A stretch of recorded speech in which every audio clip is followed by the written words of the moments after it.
Hello, my name is Marcus. I'm the compiler of a collection of therapy quotes entitled 1001 Windmills of the Mind, a collection of quotes taken from what's often called the psychodynamic or the psychoanalytic perspective, which long ago, as I understand it, was referred to by some as philosophical medicine or narrative medicine, helping one to be their own story doctor, to repair one's story.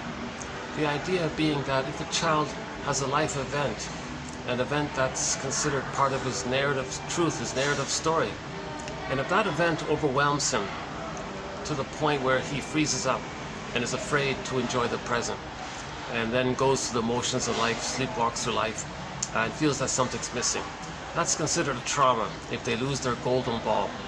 So an image for childhood trauma, one of them is that the child's vibrancy, his vitality, his aliveness is the golden ball.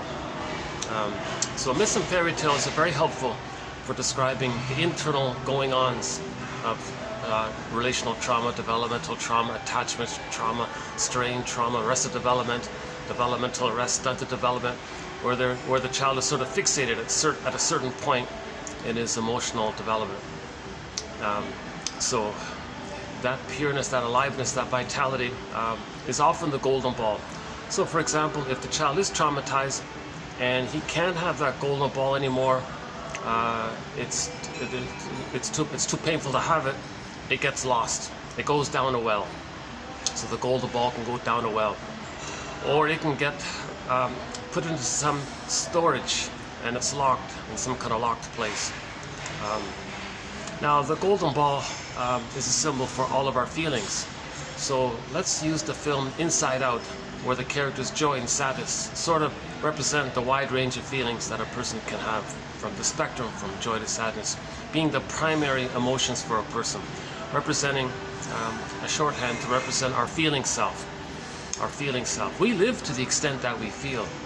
If we lose the golden ball, or if joy and sadness representing our feeling self get zooped away, as we see in that film, 2015 film entitled Inside Out by the Disney company. That's a great film because we saw joy and sadness get zooped away. Similar to the golden ball being lost down a well or locked in a cage. And then in the Disney film Inside Out, when joy and sadness got zooped away, what was left? It was the amygdala, the survival mentality, a fear and fight. Now the character discussed was mainly related to the physiological area of distaste and dissmell, which is related to the survival issue. So so the reactivity is not primary, it's not natural, it's when something goes wrong and joy and sadness get lost, then the person is in survival mode. Flee or fight with the mother, run away from the mother or fight with the mother, try to control the mother. Baby's trying to do something with the mother because now he can't leave the mother, he can't fight with the mother, so he does things in his mind and he freezes up, creating some kind of very convoluted mechanisms or operations or maneuvers of the mind to kind of trick himself to not feel the pain. And then he's frozen there with that template, with that stencil, with that script. That's a trauma. And that trauma keeps the golden ball down. It keeps joy and sadness repressed away. And the person goes to life being afraid to have joy and sadness come to the console, be afraid to have the vitality of their feelings. Now the vitality of our feelings, this is related to the connection to I feel, therefore I am. So if we don't have the feelings, we lose that sense of self, that connection to ourself. We feel metaphorically disembodied. Kristen Wilson says if you're not in your body, you're not making sense, literally. And it's disembodied discourse that causes so much problems. Disembodied discourse. The disembodied discourse is that the person is in pain around losing the golden ball. So the confusing discourse is that the person is searching for their golden ball. So the mechanism here is called repetition compulsion. The interaction that caused the loss of the golden ball, they're going to reenact it like a staging thing in the present, using others in the present to represent the past. The present becomes a metaphorical psychodrama for the past, or like a staging thing for the past, symbolic metaphor for the past, so sort of as if for the past. Then the person feels emotionally that they can transfer the emotionality of the past into the present, see the present emotionally from the past, i.e. the present becomes the presenting past. Now the child is going to have that dynamic where originally he said to his mother, "No, mother, I need love and attunement and reverie with you. I need safety and a positive maternal relationship with you. I need a loving interaction with you. I need to be seen by you, heard, felt by you, be soothed by you. I need these kind of relational, loving experiences with you. Not the shame, not the rejection, not the misattunement, not the malattunement, not the double binds, not the gaslighting. So I need love, not shame. Not love, not shame." So because the child's in a state of timelessness, I don't know the exact way to describe this personally. I don't fully get it myself, but the child is in a state of timelessness. So when he's traumatized by the mother, okay, like the mother's misattunement, malattune, bottle, schedule, these kind of things are not seeing the child for where they are, not meeting the child's needs for where they are. The child's very tender, sensitive. He needs his needs met in a very attuned way with the mother. It's almost like a rhythm of safety, like a continuation of that rhythm that he had in the uterus. He needs a continuation of that rhythm, the attunement with the mother for the first 4 to 5 months, most in particular. So babies need an extended womb, an extended social womb. Okay. So if he's not getting that, his needs aren't getting met, he feels overwhelmed. So the baby, it's as if the baby's saying, "No, mother, I can't have this outcome. I don't want this outcome. Could you change it and have a proper outcome?" Because he doesn't understand time. He's always in that now moment. So he's pained, but he's still in that now moment, but he doesn't want the pain set there. So, "Mother, I need the love, not the shame. Love, not shame. Love, not shame." So imagine this metaphorically getting pressed on a record, like as a metaphor, one of those vinyl music, long playing disc records. Imagine that tune of the baby saying, "I need love, not shame, love, not shame. Do it again, but with love. No, not that. Do it again." And imagine that on a record. So Burglar describes, in the last video, we had a very good quote by Edmund Burglar describing this. I highly recommend the first quote in the last video. If you just read it, you don't have to listen to my long discussion about it. But if you just read it, oops, oh, sorry, hold on a sec. Ah, my poor arm. I'm still struggling with this strain in my arm here. So I'm back at this interesting place here. Hold on a sec. Let me make a little adjustment here.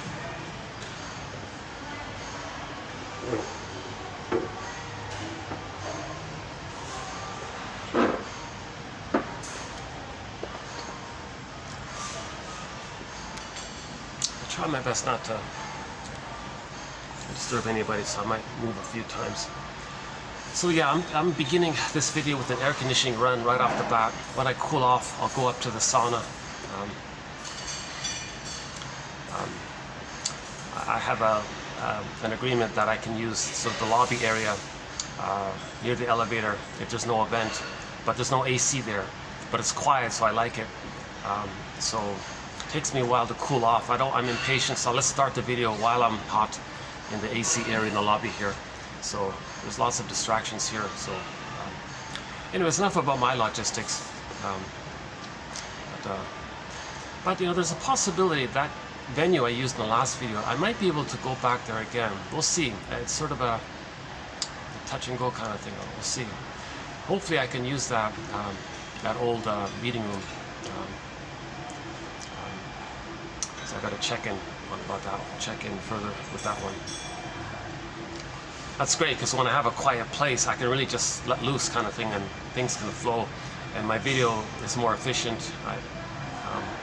I find I can make a little better links. I can communicate a little bit better if I'm not distracted. Okay, again, enough of that. So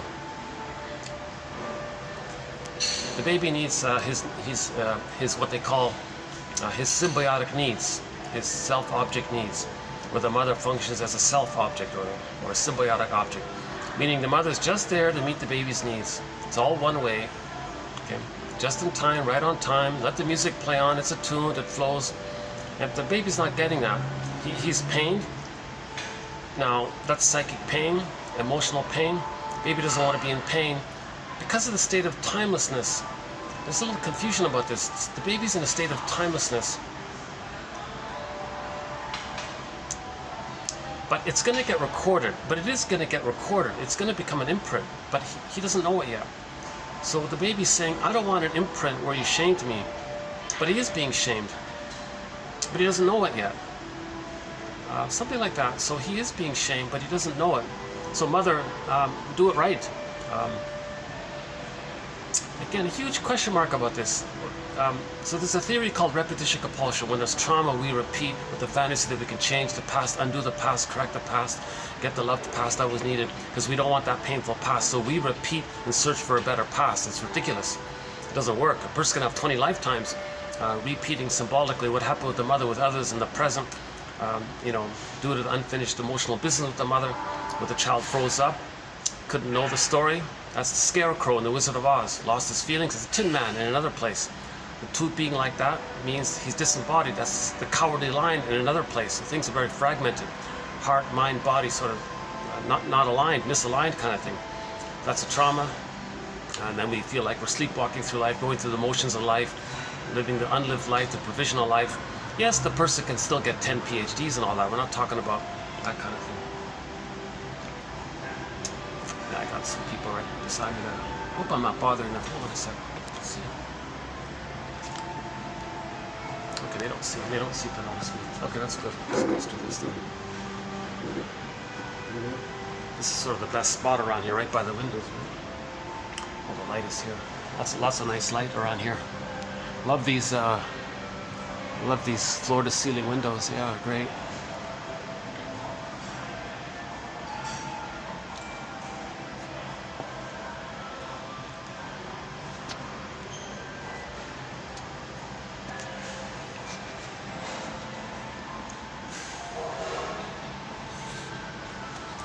That last video I did, it turned out to be okay after all.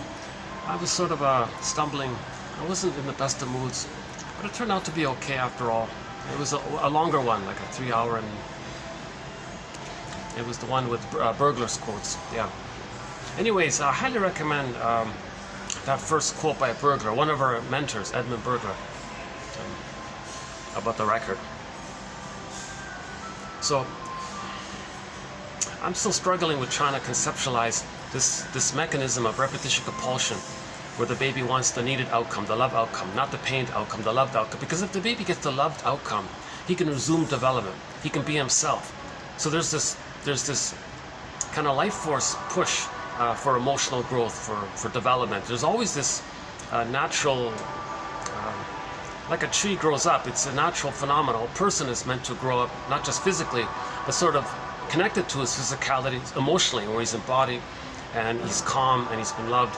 So the emotional maturity result is supposed to come with the physical, biological, chronological maturity result.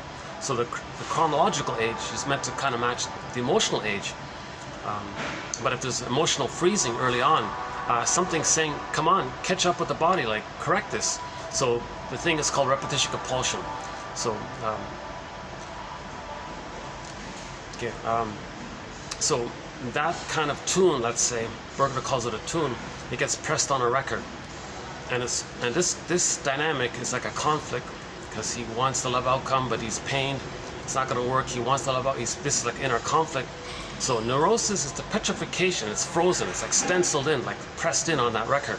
Neurosis is the petrification, or the freezing effect, like the stuck effect, the set effect, like a stencil effect of this conflict that's repressed. Okay. So then that means we're going to be neurotic by this neurosis, by this frozen, petrified inner conflict, that tune that's on the record. That's neurotic, that's neurosis, that's dysfunctional, because we're going to not enjoy the present. We're going to miss the present. We're going to see the present according to the past.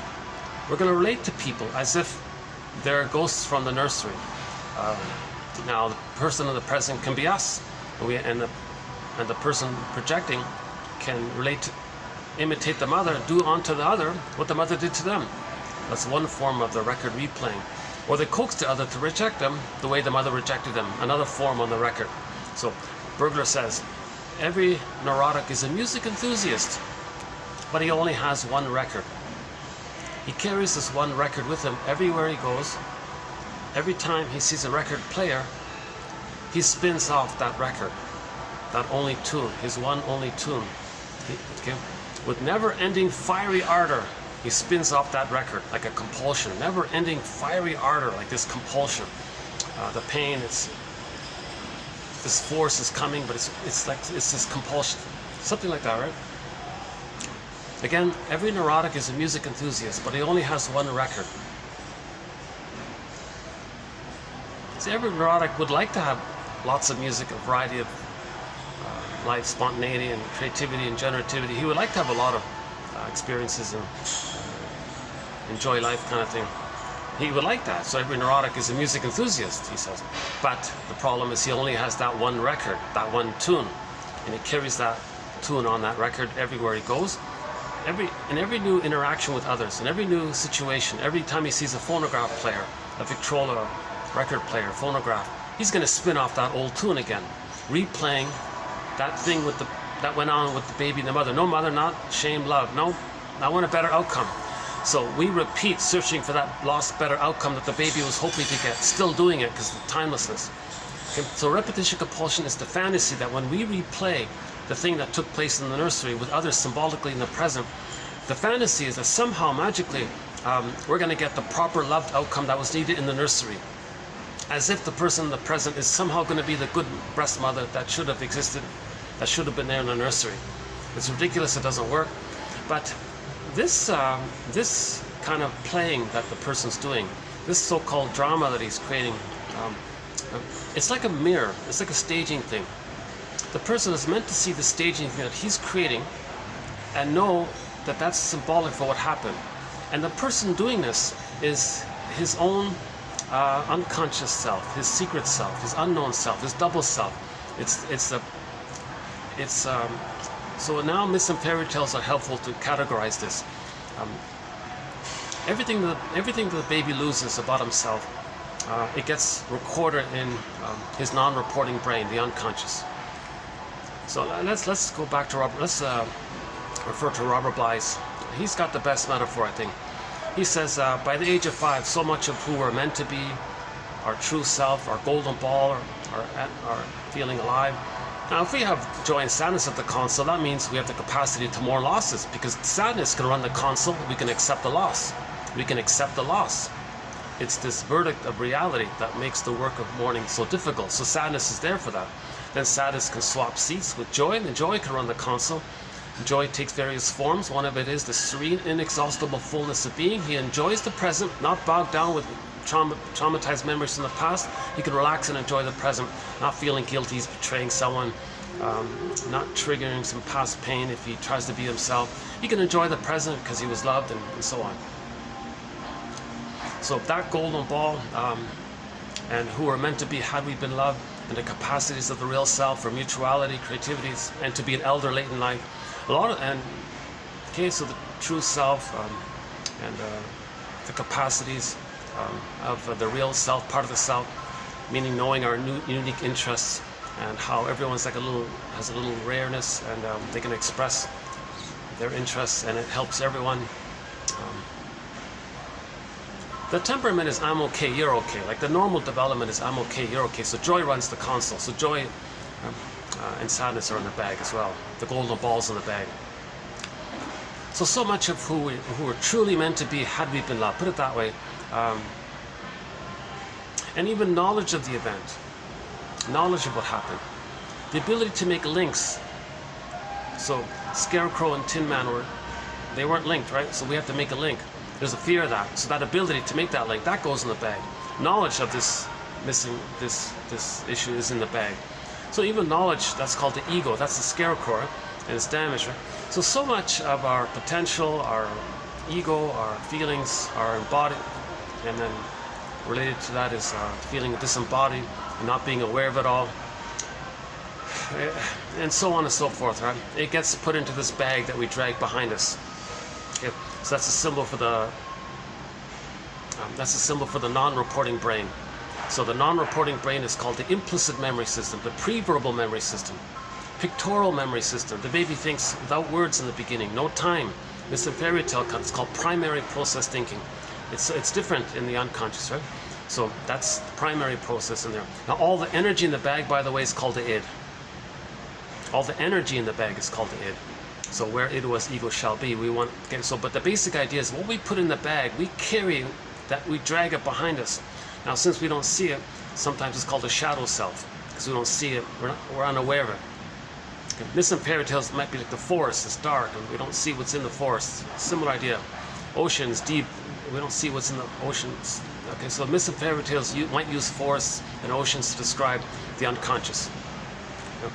So we drag this bag, this unconscious with us, this non-reporting brain with us. And then we spend the rest of our lives trying to get back what we put in originally in childhood. Trying to reclaim, relink, resynthesize, reintegrate, re-own, re-feel, rehab, return to ourselves. This whole, we're trying to get back what we temporarily felt compelled to put in because of trauma. What was trauma, we put it in.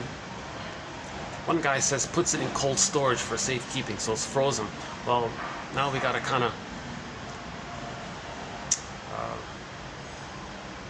somehow thaw it out, I guess. Or I like what the poet says. One guy says psychoanalysis looks for an egg in a basket that's missing. So we want to weave this basket, meaning the knowledge, build the ego or consciousness, awareness, and then the egg can come back in. So if we have ideas and quotes and speculations. So we have 10,000 quotes here, 1,001 Windmills of the mind. They're all like little threads to weave a basket. So first we weave the basket, then the egg will come in on its own accord, naturally. We don't push or look for the egg prematurely. You got to make it safe, and then the feelings will come in. So we don't look for repressed feelings. We don't look for traumatized memories. We don't look for any of that. That's a violation of ourselves, kind of thing. And then we'll resist it anyways. And then the golden ball goes deeper, down another tunnel, down another cavern where the light is never shown. So we might even be making it more difficult for ourselves. So we got to make it safe for our feelings to come back. Okay. So our feelings are like this frightened inner child.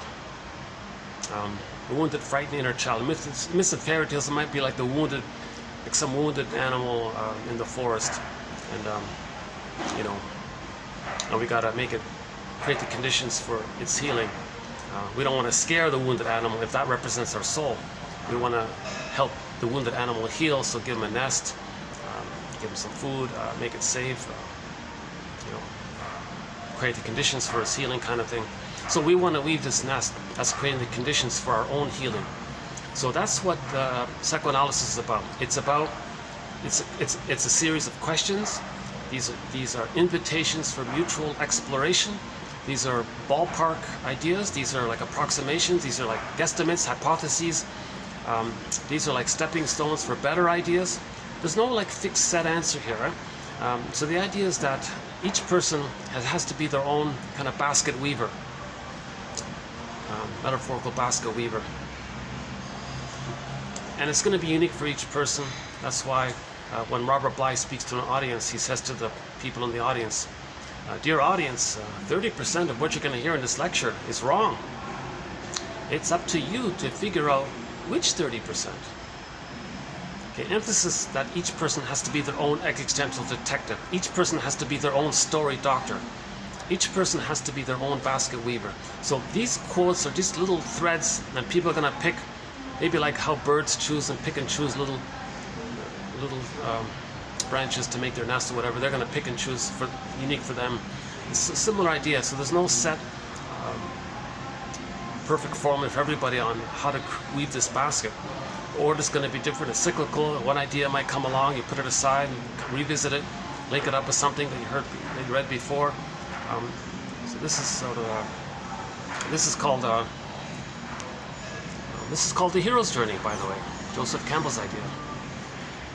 Okay. So, or the second journey in midlife. Okay, hold on a sec. Oh, my poor arm! Yikes! Hold on a sec.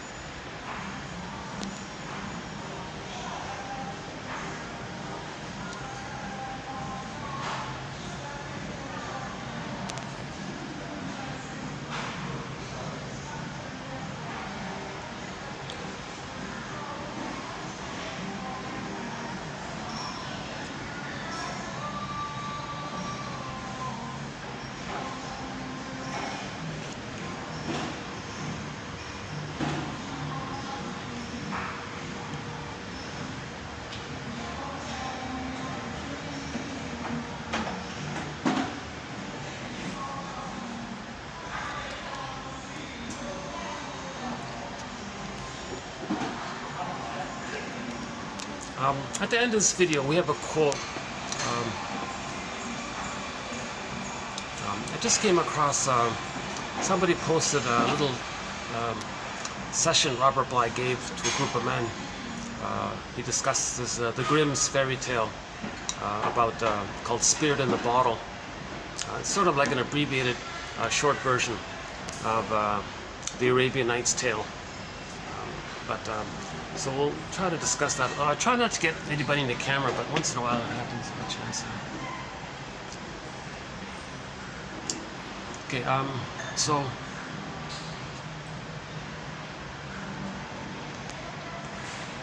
myths and fairy tales are very helpful for psychoanalysis. They really complement psychoanalysis, you know.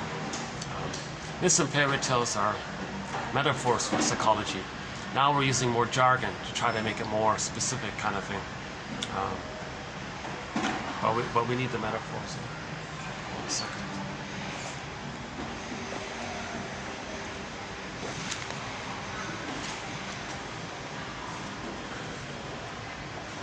Let me just do this for a minute.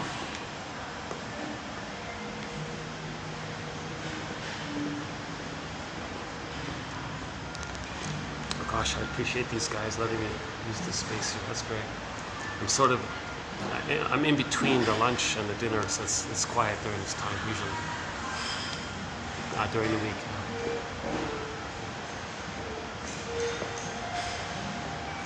So let's just go back to the basic premise here. What we're talking about in connection to the idea of a person's story being broken, and then we repeat what caused that, recreate what caused that with the fantasy that we can undo it or change it or get a better outcome. The trauma is that we lost the golden ball. Joy and sadness sort of zooped away. Now the byproduct of repression, so this pressing down of the golden ball getting pressed down. Another one with the golden ball is that it's locked in a cage, and the protagonist wants to unlock the cage, but he finds out that the key is located under his mother's pillow. So he's got to make this very painful link that there's a secret with the mother that caused him to lose his golden ball. So he's got to get to a place, a very difficult place, where the truth will upset us free. Where the truth upsets us free. So the greatest hurt of all, he's got to face the greatest hurt of all. Mother failed him. Mother failed to provide a secure attachment style. Mother traumatized him. Not consciously on purpose usually. She's just repeating what happened to her in a thing called intergenerational trauma, where she's in this compulsion to reenact what happened to her. So she'll shame her child to replay how she had been shamed. So we got to have understanding in that area. Some mothers are desperate to be taken care of, so they treat the child as a parent for them. So the child's needs aren't getting met in that way. If the child is removed from the mother, the line will be broken, the disconnection will be there. And there's a whole host of factors around this area. So okay, that's one, right? So the golden ball goes down the well, like in the Frog Prince, or the golden ball's locked in a cage, like in the Iron John story, or the Iron Hans with the Grimms. He calls it Iron John. Somebody made a comment, I didn't know this, that maybe humanity is slightly shifting from John Wayne to Iron John. So the Iron John is the metaphor of healing. So where John Wayne was just this, narrow approach.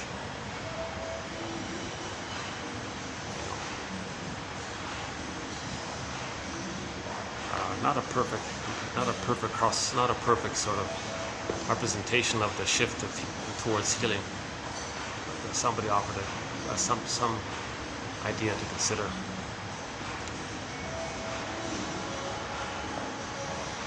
Okay, so in other words, he was saying we're moving into the age of Iron John, meaning the age of mythopoetics, the age of healing, the age of empathy, the age of understanding ourselves. In the 50s, it was called the mental, emotional, spiritual hygiene movement. Usually it's called the Know Thyself movement, or the self-help movement, or the self-reparenting movement. or other phrases, inner child movement, psychoanalytic movement.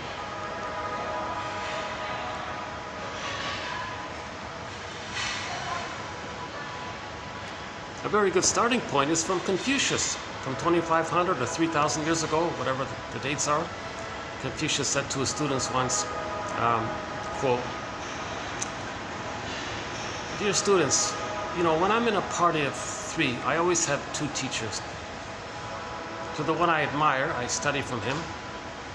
To the one in whom I see traits that I don't like, I search for those very same traits in myself." So he was already teaching about projection back then. Plus we got the wisdom of the yin-yang symbol, the Tai Chi symbol. There's a lot there with that Tai Chi symbol. So prior to in traditional times, these healing ideas, like the Know Thyself slogan, actually they said it's copied from ancient Egypt somewhere, and then it crossed over to Greece. I don't know if it's true or not, but apparently one guy said the first therapist was Ehotope or something, from way back then in Egypt somewhere. I don't know.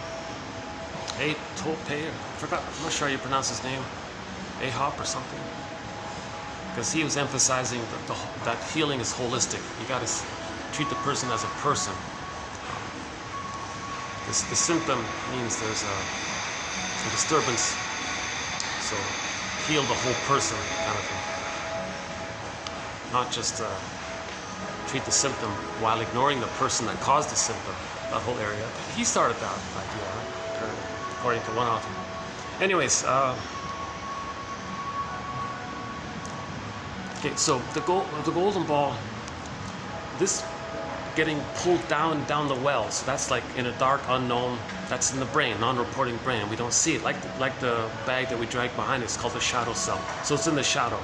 People nowadays it's called shadow work. What's in the shadow you're going to see outwardly. It's called projection, to know that it's within. So projection is the means of bringing this repressed material to consciousness. A key quote we have here in our collection: projection is the means of bringing repressed material to consciousness. Laplanche calls it like you're creating a mirror to see what's within. He calls projection a mirror defense. When you something you don't like about yourself, to not feel the pain of that, you create this mirror and say it's outward. That's the defense part, to not feel the anxiety that it's within. At the same time, you created a mirror to see that it's within. So there's the two sides of it, right? That's a very good phrase by him, Laplanche, underappreciated. I haven't heard anybody mention this. Projection is a mirror defense. But I think we have one. I think yesterday we had 1 or 2 on projection. If you type in projection in the search engine embedded for the channel, you'll get hundreds of quotes on it. It's a major topic. Okay, so the golden ball goes down the well, so our vitality's lost. A person might feel kind of numb, going through the motions, bland. Like that guy in that painting called Stepping Out by Roy Lichtenstein, called Stepping Out. You can see the guy looks kind of bland, and his golden ball is on the other side of the painting. You see the vibrancy on the other side of the painting representing his unconscious, and it's got this big bright eye and all this thing's very alive, and he's not aware of it. You see the line there between the two, right? And the unconscious has like a mind of its own, hence that eye. That's the mind of the puppet master. The unconscious self has a mind of its own, wanting to communicate with you, to make you conscious of the trauma. So back to Robert Bly's metaphor of the bag. Let's finish that one with the bag. So that bag that we drag behind us, sometimes if we were to create some kind of character, a fantasized character that represents and possesses our disowned traits, that's called the double self. In literature, it's the double self. A character that represents all of us that we don't know about. So he's got usually a lot of energy, he's got a lot of talents and bright skills, but he's got a lot of your strong emotions as well. So you want to dialogue with this character, this double self, this secret self, this second self, this shadow soul, the one who walks with me, who's not like me, who is me. Someone's living my life and I know nothing about him. Okay, so and there's different devices to describe this. Darrow calls it the skeleton character, and he says you want to welcome the skeleton character to the fireplace, treat him as an honored guest who had a right to be, who has a right to be, teaching you that there is a conquest of the self. He's a wise teacher. In the Phantom of the Opera, similar idea. So the Phantom of the Opera, the singer goes into the basement. Okay, that's symbol for the unconscious, repressed, unconscious, basement, underworld, unconscious. She meets the character there. Now that character is the double self. That character represents her own disowned pain, shame, rage, anger, hurt, all this. So she dialogues with that character, meaning she's getting to know herself. So that dialogue with the unconscious self to the conscious self, and a lot of her personal self is in there. Remember, the self is in there. Most of it's in there. So as she accepts these aspects of herself that she repressed and accepts it and sees it, understands it, welcomes it back, then she's more embodied. And she comes back on stage. Since she has more self, she's more embodied, she makes better sense, she's a better singer. She can express herself more fully, and she's a better singer when she dialogues with the Phantom character. That Phantom character is not some external outside story. Remember, metaphors like this and myths and fairy tales are all they're like dreams. It's all inner. It's just imaginings of inner aspects. So we treat myths and fairy tales like dreams. They're soul stories. They're interpreted like dreams. Every character in the myth or fairy tale represents an aspect of one mind, kind of thing. For example, the Narcissus myth. When he looks into the pool of water, he sees a reflection of himself. That just means in the beginning, babies think it's just them, all just one. Now, if he's frozen there, because he was transfixed there. So another message is, part A is it's just one, but if he's frozen there and he was transfixed there, then we saw him ignoring his soul. So his soul got disassociated, repressed into the air. I'm going to temporarily use that idea. I have an ongoing debate. A lot of people discuss the issue of the difference between repression and disassociation. So just for convenience, I'm just going to clumsily, incorrectly probably, temporarily say that disassociation is repression into the air. Just to have some concept. So echo represents, is a fantasized character representing a person's self that they couldn't accept, it's disassociated. So echo and narcissist are two aspects of one mind. They're two characters represent elements of one mind. They're not separate characters in some kind of outer story. They're just imaginings for what's going on within, like a dream. Got different characters in a dream. In a myth or fairy tale, all of the characters in a myth or fairy tale belong to one mind. Okay, so echo and narcissist belong to one mind. So the story of Narcissus is that the person, so echo and narcissist belong to one mind. So that mind of a person represents where the child, something happened and he didn't get love. In normal development, there's a mother who sees him, accepts him, loves him. He feels seen, not just physically, not just for his physical survival, his emotional development. So there's a mother who loves him. He felt loved and seen and soothed by the mother. So he was loved by someone who loved him. That moves towards I'm okay, you're okay, differentiation. If he doesn't get that he's stuck in the more primal, archaic place prior to that, where it's just all him. Like in the uterus, it was just only him. And maybe for the first, so that's the uterus. In the uterus, it's just only him there. In the uterus, the baby doesn't know that there's a mother out there. He's separate from her, and there's two people. He thinks it's just only him. Solipsism. Little God, little king, so everything's for him, about him. He just thinks it's just him. So that's the image of Narcissus looking into the pool of water, and he sees a reflection of himself. That represents that it's just all him, only him. Everything serves him, everything's for him. He's a king, God, it's everything. He's the universe, everything serves. That kind of mentality is called infantile megalomania, grandiosity, glorified self, idealized self, ego ideal. Several other jargon terms for it. So in that story, that represents, because echo is there, that means the story represents that the child wasn't loved. So he wasn't loved. That means the person, his feeling self, got disassociated, repressed into the air, created a character called Echo. Now at the end of the story, a very important detail, Echo turned to stone. She became a statue. Okay? So our feelings got frozen, petrified, into a statue even. So that's hardened like stone. So that's that describes how we might feel with trauma. We might feel that we don't know our feelings, like feeling like a stone kind of thing. Or feeling, another one is frozen, like the woolly mammoth in the block of ice up in Siberia somewhere. There's a woolly mammoth apparently that's been stuck up there for the past 30,000 years, frozen in that block of ice. Powerful image that we might feel like that woolly mammoth. His body's kind of frozen, stuck like that. Another one is the petrified frog from The Many Lives of Dopey Gillis. The Maynard Krebs character in that sitcom had this hobby of collecting petrified frogs. That might be like a symbol to represent. So symbols and metaphors point to our feelings. So it points to, you might metaphorically kind of feel frozen, stuck, petrified, frozen, stone-like. Another one is the velveteen rabbit. So like a rag doll kind of thing, wants to come alive. That would make, what is it again? The carpenter guy creates, with a block of wood, creates like a toy, like a little boy there made of wood, and he wants it to come to life kind of thing. So he might feel like that wood. So we feel like a block of wood or something, or feel like the rag doll, or feel like frozen, or feel like stone, hardened like that, or feel kind of petrified. These kinds of things. Okay, so this is expressed by a person saying, I feel numb.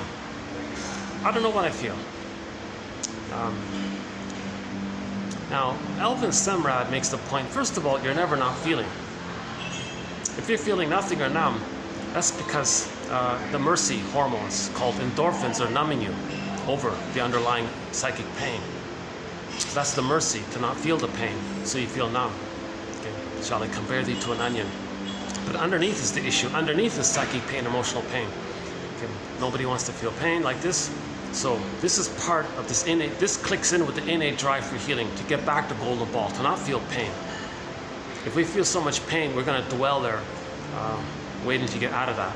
So we're going to repeat what created it, hoping for a better outcome with the mother, through others seen in the fantasy of them being the good mother that should have existed. It doesn't work, hence the idea that what we're doing is a mirror to know that there's trauma. Paul Levy-Russell says, just think of repetition, compulsion, and trauma as being synonymous.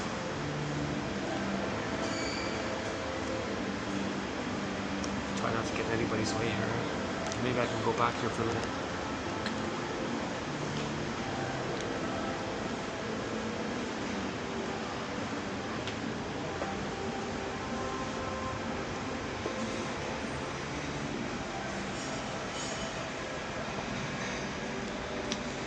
Oh yeah, I'm reminded of a scene I once saw while I was here. This is maybe my fourth or fifth time here at this spot.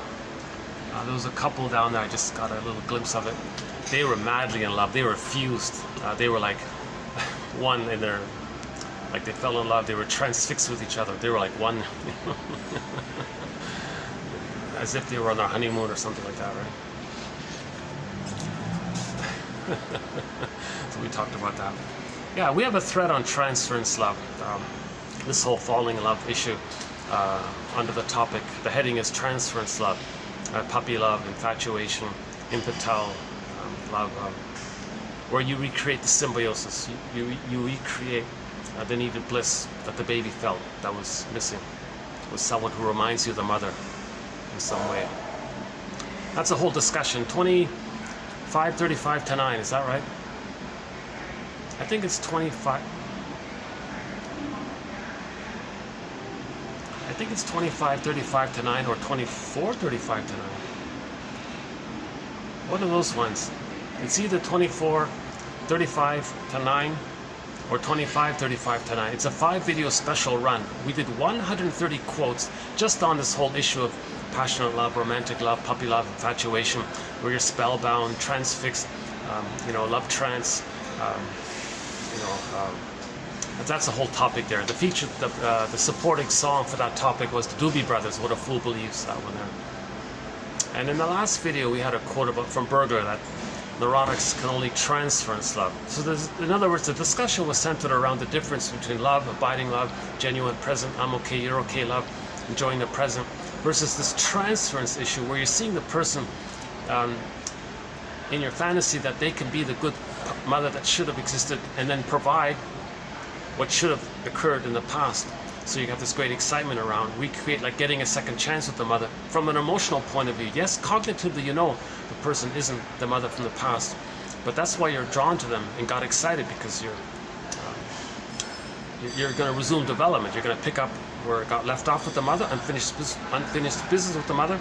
So you found someone who reminds you enough of her, so you go back to that place just prior to the trauma and say, this time, get it right this time. So people say, I love you, you're perfect, now change. You be the good parent that I needed in the nursery. The other one's doing the same thing. No, you be the good parent that I needed in the nursery. You change. No, you change. So there can be a lot of misunderstandings and arguments. And without consciousness, usually these relationships kind of rust out or burn out or become like sour milk, or maybe at best become devitalized or something.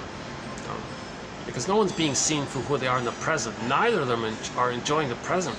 Both are still, they're transferring the emotionality of the past into the present. The present is just a staging for the past. They're still emotionally in the past. So the present is seen emotionally as the past. Today's quotes, we'll have a few more quotes on transference today from, what's his name? Yikes. Okay, yeah. When I go up to the sauna, we have a few quotes on transference.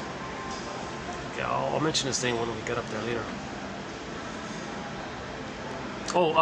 Warren. Not Warren Zevon or Zevon, the singer. A guy named Warren Poland. Yeah.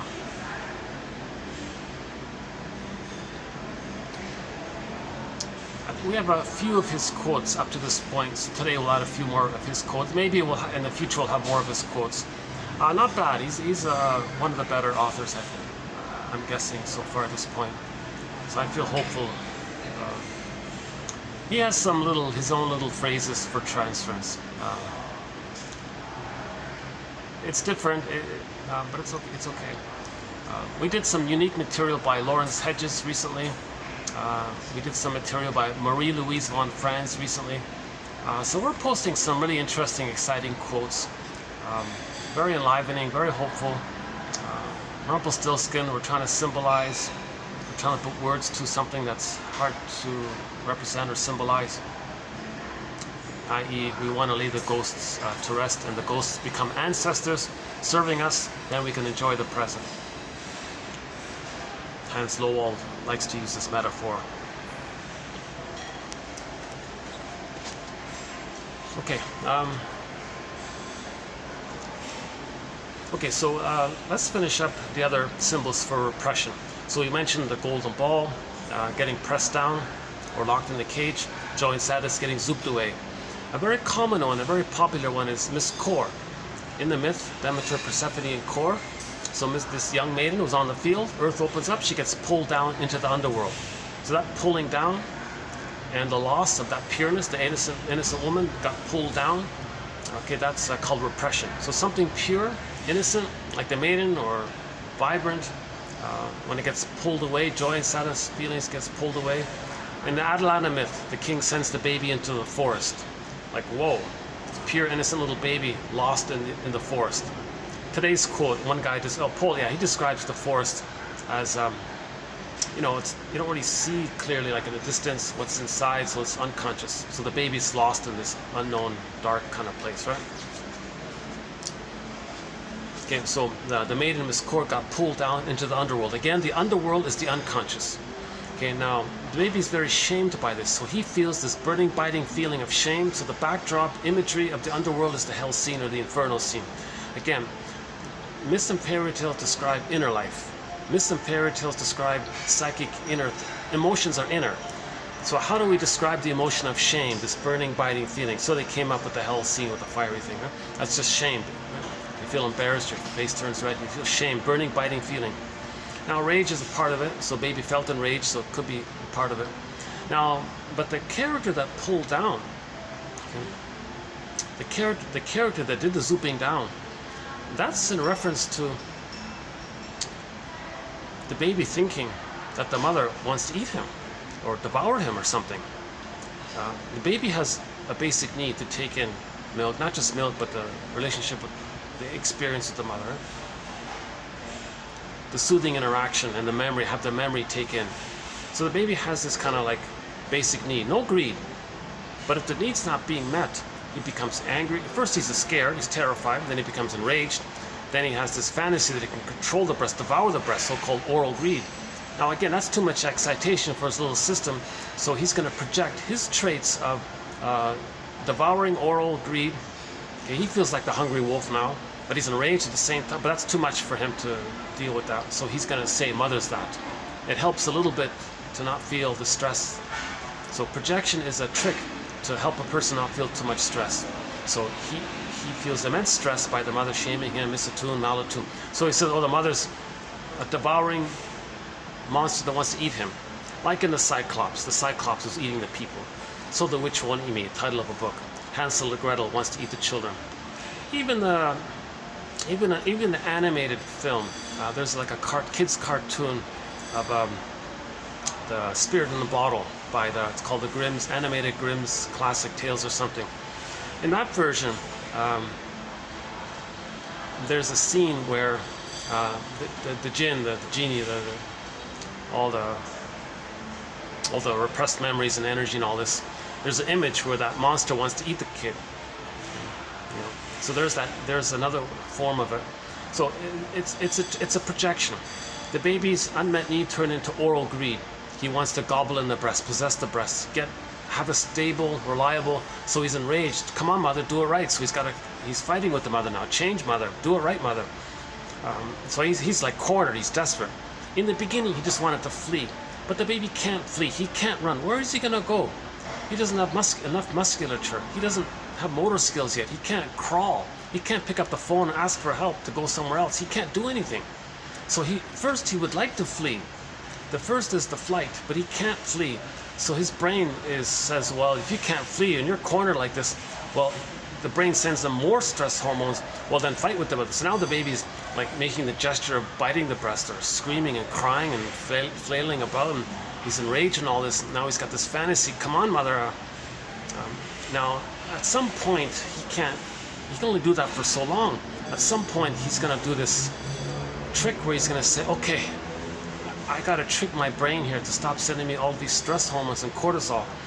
I'll just say that the mother is enraged and devouring, and the mother's a hungry wolf that wants to eat me. And the child's brain goes, oh, okay, so you have no needs, you have no feelings, it's the mother. It's some kind of mechanism like this called projection. So in the last video, we went through this dialogue.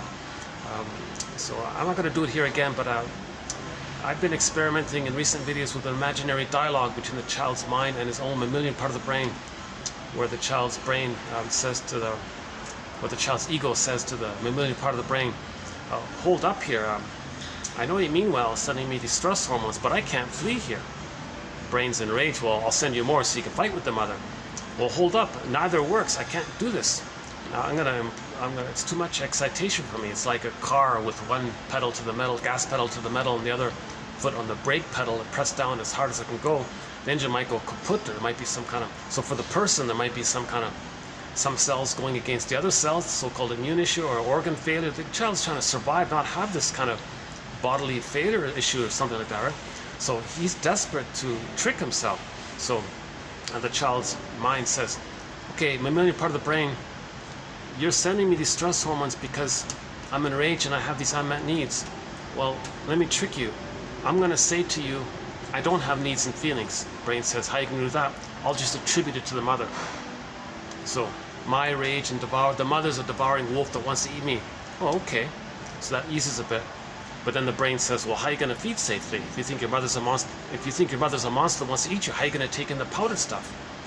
Well, I'll just hallucinate a goddess, called a splitting mechanism. Okay, so we spent some time on this dialogue. I think I did about a half an hour just on that little dialogue there. That's an interesting thing we're developing here. So we'll update it. That's like a spontaneous thing, this idea to try to understand defense mechanisms. So again, defense mechanisms. These are mental mechanisms, maneuvers of the mind, operations of the mind, tricks of the mind, whatever, to help the baby not feel all that, to receive all that stress that the amygdala wants to send the child. Child is saying, look, hold up, I can't deal with all that. So that's called a defense mechanism. It's a distortion. For him to think his mother's a monster that wants to eat, it's a distortion. For him to think that mother's a goddess or demon, it's a distortion. He's going to create all these distortions, but it's a trick to not feel too much stress, right? Maybe feels persecutory anxiety, abandonment, depression. What any baby might feel if they weren't going to make it, or if the mother's abusing them, which makes it worse, you know. Mother abandons him or hurts him at the same time. From the baby's understanding. If the baby doesn't see the mother, baby doesn't understand time. There's no mother. He thinks he's not going to make it. Does all these tricks in his mind. And if it's frozen there, that's the problem. It becomes imprinted on a script, on a record, and he carries this tune, this record with him everywhere he goes. In every new situation with others, he replays it, thinking that he's got to reenact it, restage it, with the fantasy that somehow he can correct the past, change the past, have the mother change her ways in the past so he can get the love memory, so he can resume development. So that was in the last several videos here. Oh, interesting. Interesting. Okay. See, I had one moment in this city where I thought, oh my God, I feel like I'm in Deep Space Nine. I had this one little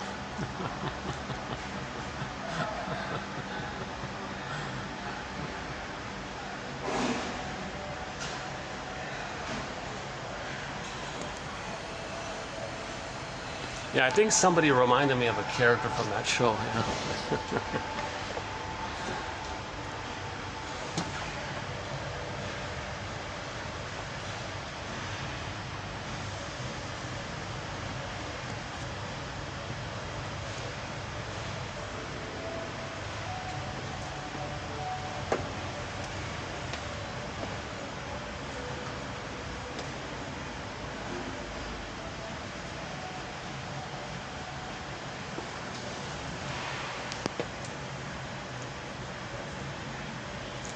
What are we doing here? Okay, so another, okay, so back to the Miss Core there. So she got pulled down by some scary fill in the blank that wants to eat him. A monster, a cyclops, could be a guy with the horns. My tentative working exploratory hypotheses to lead me to something better is that maybe the baby's nursing, right? So so the breast mother is the first mother. He projects his rage onto the mother. Now the baby can see. So it's as if when he sees his mother's eyes, he projects his rage onto his mother's eyes. Now in the dream world, there's a thing called condensation. Things can blend together to create a symbol to represent many elements. So again, it's just a guesstimate. What if the baby blurs the projection of his rage that he feels, sees his rage onto his mother's eyes and says the mother's enraged? Now you got these two bright red eyes blended in with the breast image, and there's the guy with the horns. See, a lot of people project the aggressive mother onto the bull. When the storytellers talked about the devouring monster, they said it was the bull charging at him. So the bull had the horns like that. But maybe that came from a prior state where the baby projected his rage, thinks the mother's enraged, the mother's looking at him with this angry look. He blurs the mother's angry eyes, a sharp, angular, piercing look or something, and creates in his dream world like that raging bull kind of thing or something. Maybe.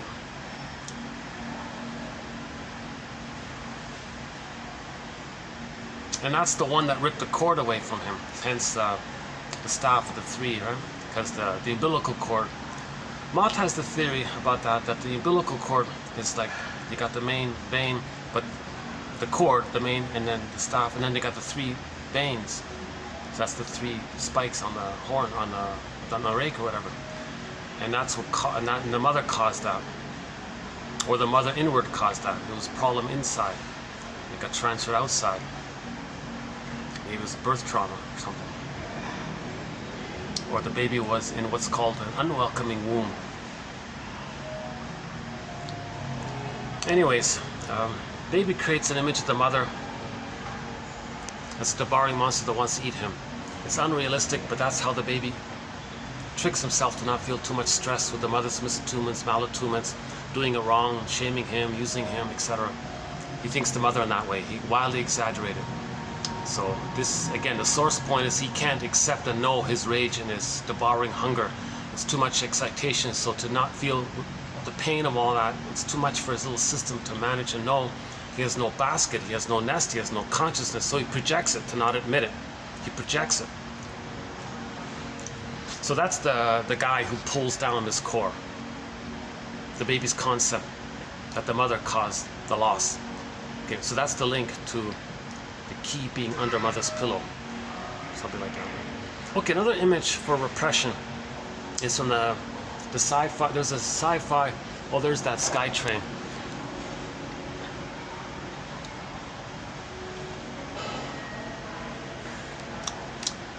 One of the sky trains has no ad on it.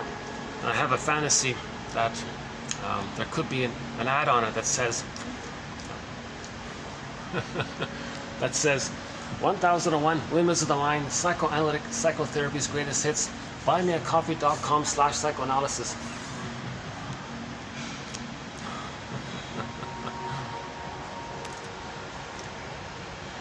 Still barely any viewers, can you believe it? Almost 3 years, yeah. 900 videos, practically no. I can't tell because the video might say 20 views, but the total watch time is like 1 minute or 2 minutes or something.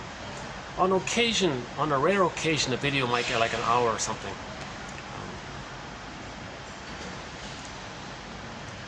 Okay, we'll talk about the collection in general.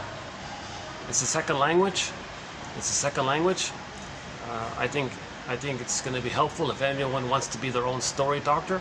If they're looking for narrative medicine, narrative truth, this collection is very helpful. Again, because I'm not a professor, scientist, shrink, analyst, doula, midwife, nutritionist. I don't have a master's or a PhD. I only have a humble BA. So because, so that's one of the benefits, by the way, is that these quotes are fairly clear.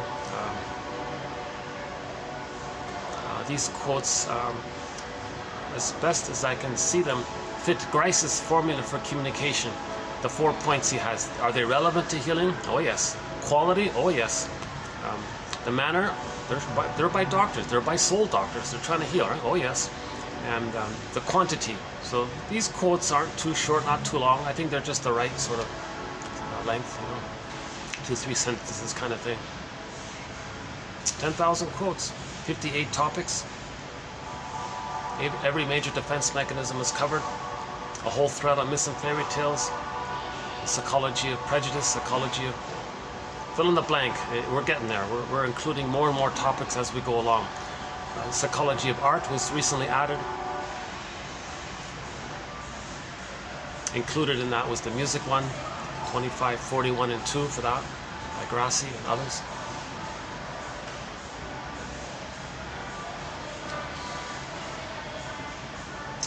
Let me do a little adjustment here. Hold on a sec.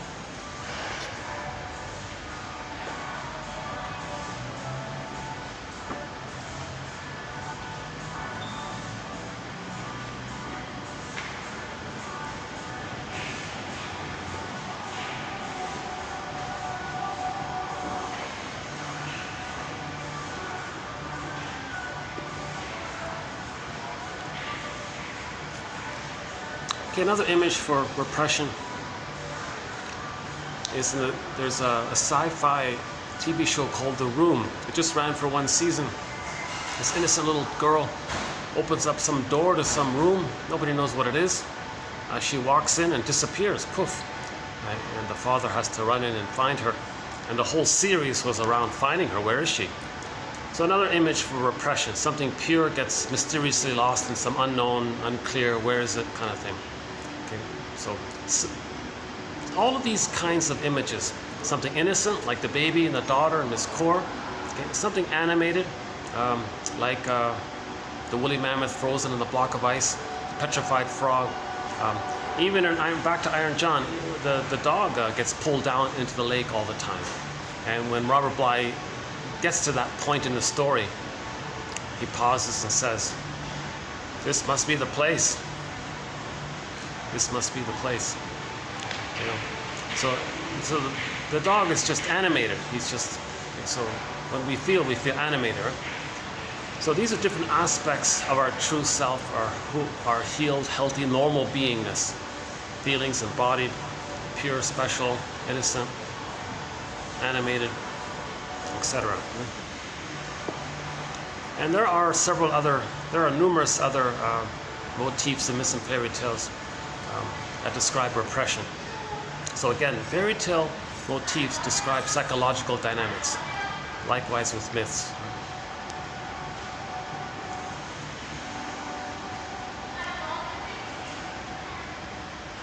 I have a personal opinion about the difference between myths and fairy tales. I know Chinen has one theory about the difference between them. And this guy is a real expert. He read 10,000 fairy tales and myths. And he has this theory about it. I think it's simpler than what he's saying. I think myths describe trauma before 18 months and fairy tales post 18 months. So the myths are more, the myths, the gods are like timeless. That's the baby's in a state of timelessness. But post 18 months, or, you know, or closer to age 3, post age 3 even, trauma after 3, the characters are more like down to earth, they're more like personable, farmers and fishermen and woodcutters and these things, the fairy tales, right? So this is more like homey kind of thing. But with the gods and the flying in the mountain, flying in the sky, this is more trauma earlier on. Goddess and demon, things are wildly exaggerated. So the earlier the trauma, the greater the images. I think that's myths. The later the trauma, trauma later on might be just more acceptable, closer to the human area. Just a guesstimate there. Chinen says that myths represent the commonality of trauma for all people, and that fairy tales represent like an individual version of it. That's his theory, right? Oh my God, Chinen did an interview. I can't believe it. The man's 70 years old. He did his first, or maybe second interview. I heard the first one. It was just audio. It was very short. It wasn't, not too much was said in it. But he gave his first sort of real interview recently. So Alan Chinen wrote 4 books on the psychology of myths and fairy tales. In the Ever After, Once Upon a Midlife, Beyond the Hero, and Beyond the Princess. That last one got renamed. It's called Waking the World. So he covered 50 myths and fairy tales that's more specific to the midlife order, to the midlife period. He calls them middle tales or elder tales. Focusing on development, adult development. So his specialty is adult development. So he found fairy tales that are more related to the midlife forward, midlife onward, as opposed to the more youthful tales kind of thing. So and he has his commentary on it. Right? So his selection is excellent. The fairy tales he picked are excellent, and the commentary, some of it, yeah. You'll find some useful little bits there. It's not completely in depth or anything, but there's some clues there. And he wrote it when he was pretty young too, you know. So I'm glad he's giving interviews now in his 70s, because I think we really could learn from him. Right?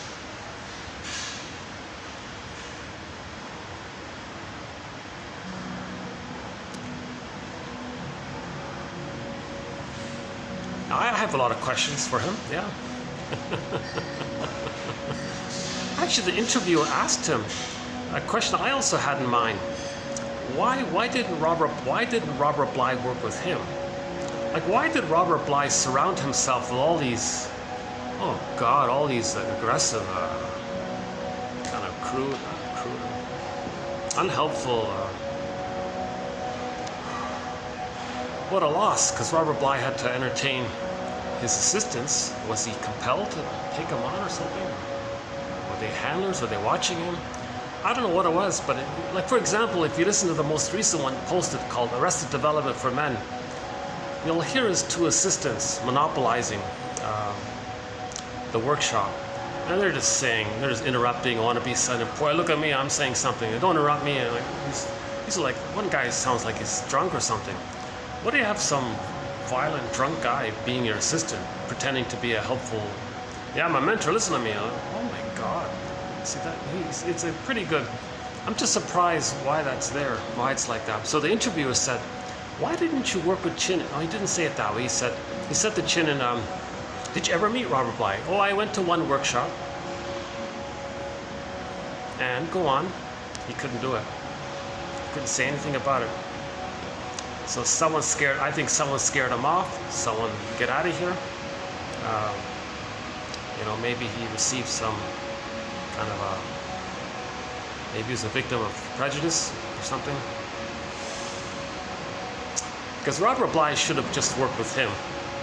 Chinin's like a medical shrink, specializing in adult development, understands how to interpret myths and fairy tales.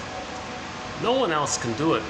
Like Bly and Woodman to a degree, Bly himself, yes, Woodman to a degree. Marie-Louise von Franz was kind of already passed away, I think. There was no one left. It was really just Chinin. And when Robert Bly passed away, I made the comment that I think Chinin should be sort of the new kind of leader of the men's mythopoetic movement. It should be him. Because no one else can do it. Those other guys, they're just doing a narcissistic, look at me, listen to me. They're just saying schizophrenic kind of things, vague things, choppy ideas, doesn't make sense. It's tiring, it's boring to listen to them. I can't listen to those guys, you know.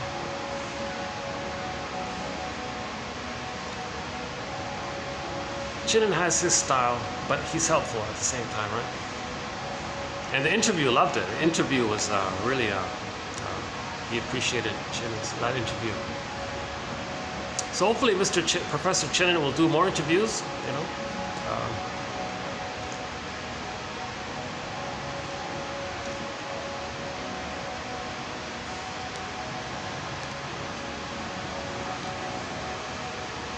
Dr. Chinin, not professor. I don't know if he was ever a professor at a university. No, I don't think so. No, I don't think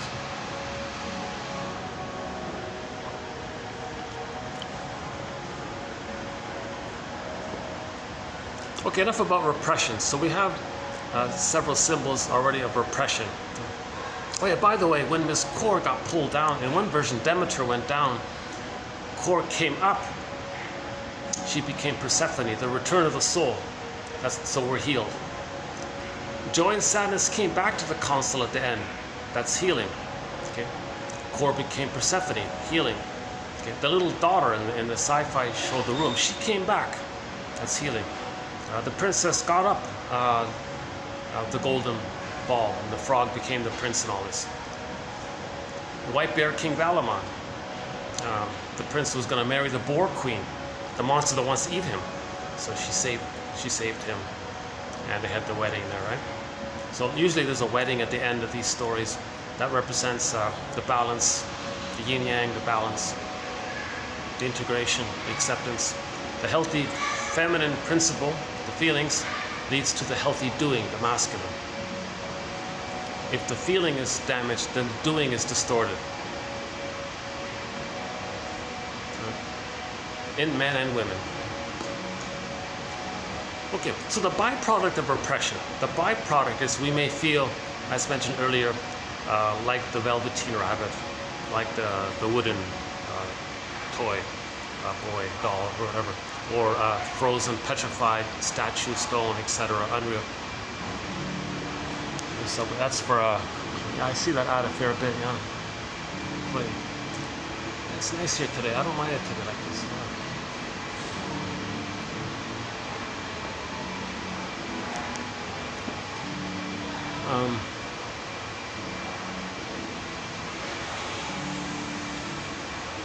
Okay.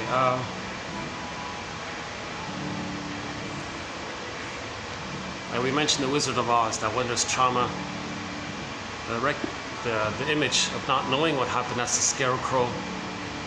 being disconnected from the lion, the tin man with lost his feelings. And the two being like that means the person feels disembodied. That's the cowardly lion. And Dorothy is sort of the part of us that's seeking the realignment and the healing. Or we can simply say, generally speaking, be like Dorothy and realign your feelings, your mind, your feelings, get it back in the body. And at the end of the story, I think the four of them were skipping along yellow brick road. So the yellow is the gold, that's the vibrancy that's coming back. And that whole dream, Auslan, that's like the unconscious, right? So that's a common pattern. At the beginning of the film, it's black and white, then the whole colorful, and then at the end it's black and white again. That's the two worlds, right? The black and white and the color. I think the Eat, Pray, Love sort of did the similar idea, didn't they?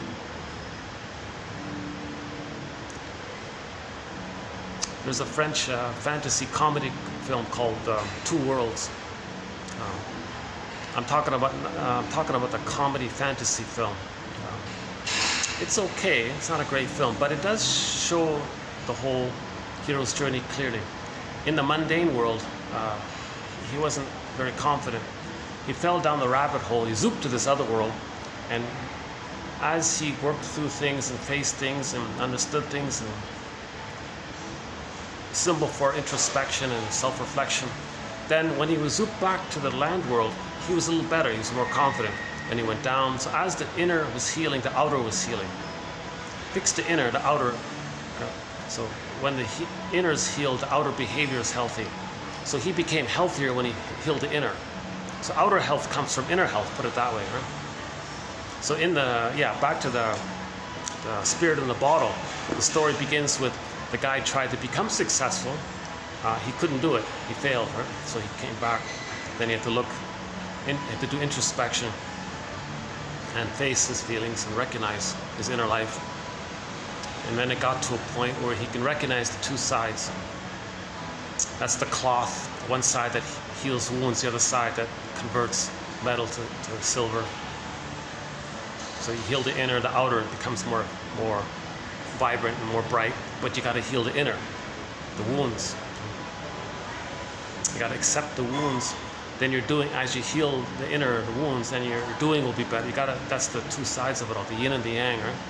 So that cloth they're talking about, that's the yin and the yang symbol, the two sides, the feminine and the doing, masculine, feminine and doing. The feeling is the feminine, the yin, and the doing is the yang and the masculine, right? So you got to have that balance there. That's why the yin yang symbol has to be kind of recognized for each person in the healing journey. Right? So-called alchemy, huh?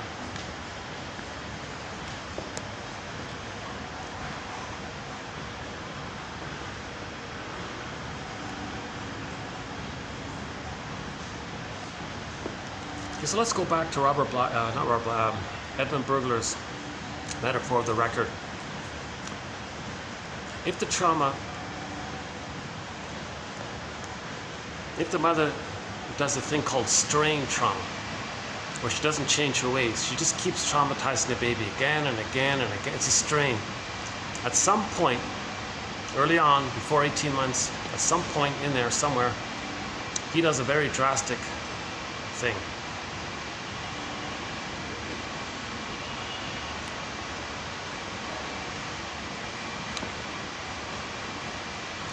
Let's back up a sec. All babies begin with, I'm not okay, you're okay. So keep that idea in mind first, right? All babies begin with, I'm not okay, you're okay. Because the baby needs the paradise to continue with the mother. The paradise is broken. The baby thinks, where's my paradise? Am I flawed? Am I defective? I'm in pain? Is something wrong with me? He's defective, so he thinks he's not okay. Part B, he can't parse out where he begins and ends and where the mother begins and ends. So in the beginning, it's undifferentiation, fusion, mother, infant, the dual unity, unico mystica, one with everything. He doesn't know who's who, where's where, what, no. So if the mother's defective, quote unquote, the mother's him, he thinks he's defective. That's part B. Part C, the baby has this compulsion due to magical thinking, thinking he's a little god, that he'll save the mother, correct the mother. He'll want to actually correct what's causing the loss of this paradise, meaning correct the mother, save the mother, cure the mother, heal the mother. Keeson puts it this way. He says that the baby perceives that his feelings and needs bother the mother, threaten the mother, scare the mother. So he said, mother, I'll protect you. I'll freeze up. I'll be like the Velveteen Rabbit. That's non-threatening to you. Does that work? So he's trying to comfort the mother, save the mother, hoping that the mother will be saved, change her ways, love the child, and he come back to life again. The rabbit becomes real again, or gets his golden ball back. So it doesn't work. It's impossible. No baby can save the mother or convert a dysfunctional, traumatized woman, make her be a healthy, loving woman. Right?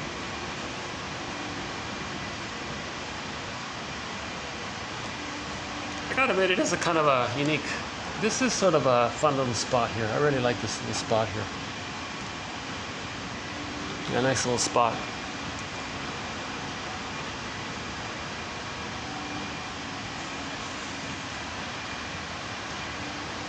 Well, there's a very nice Italian restaurant on the top floor of this place, yeah. I've never...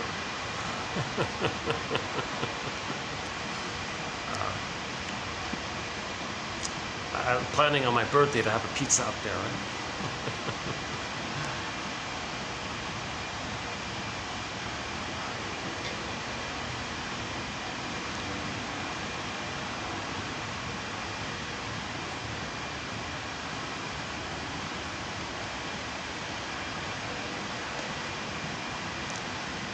So all babies think they're defective, they're no good for those 3 reasons. Insult to injury. Remember when the baby has to hallucinate that the mother's good to feed safely?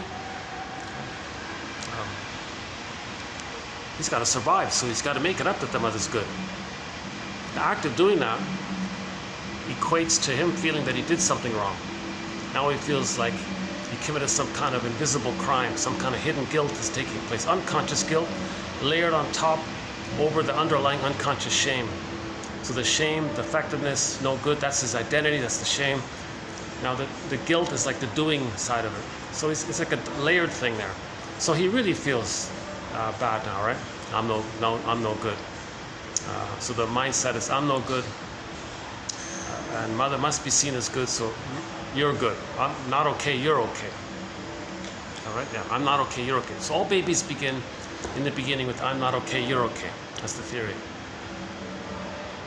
It's just brief, it's just temporary. If the mother is more loving and frustrating, it all gets sorted out, becomes existential hearsay. But the memory's still there, and under great stress in the future, a person can go back to those old ideas. It's archaic, it's desperate, it's unreal. Melanie Klein's term for this is called the paranoid schizoid position, where he sees the mother as a monster and thinks it's goddess and demon in his imagining. And it's like a frozen template, a mental imprint. He sees the world through that temporal spatial lens, distorts the present to fit the lens, sees the present through that lens, and then recreates what caused it with the hope that he can get a better lens, a proper lens of I'm okay, you're okay. But in normal development, that gets sorted out, and then he can hold on. In normal development, he holds on to I'm not okay, you're okay. Okay, it goes on and on, I'm not okay, you're okay. And finally it eases up to I'm okay, you're okay. Mother loves him, he was loved by a mother. Okay, so that's I'm okay, you're okay. The safety leads to differentiation. He goes to developmental emotional maturation towards a psychological birth. That's normal development, that's this drive, that's this natural state of affairs for people to have I'm okay, you're okay. So we're talking about trauma here, right? Where the freezing up, the emotional freezing up takes place and causes all these misunderstandings. We're homotraumicus, by the way. Theory is we're basically homotraumicus. We're a traumatized version of ourselves, which started roughly 10,000 years ago. But prior to that, we were homo naturalis, a natural version of us.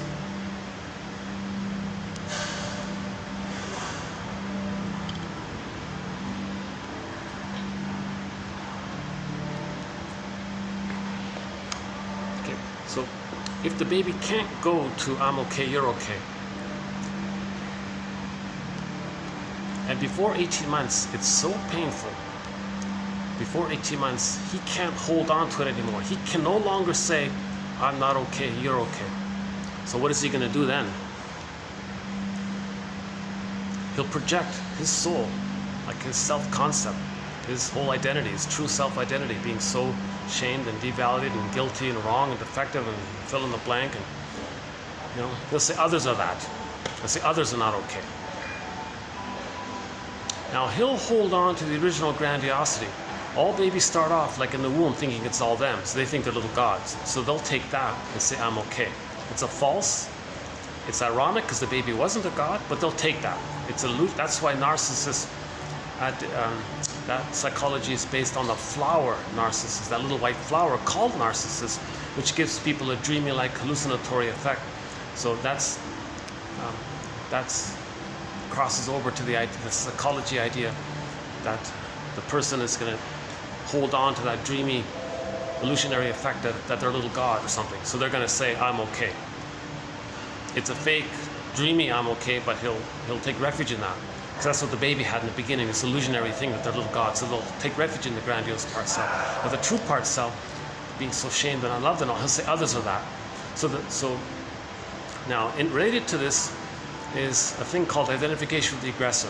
When he projects his soul outwardly, he's so emptied. He's so emptied by this in the vacuum. Plus, he's got to have an attachment to the mother, but the mother's shaming him. So what does he do? He's got to attach to a mother. He's got to have a mother, even if she's abusive. So what he does, he identifies with her. In the vacuum and emptiness, he takes the shaming mother and takes that for his identity and becomes the shaming mother.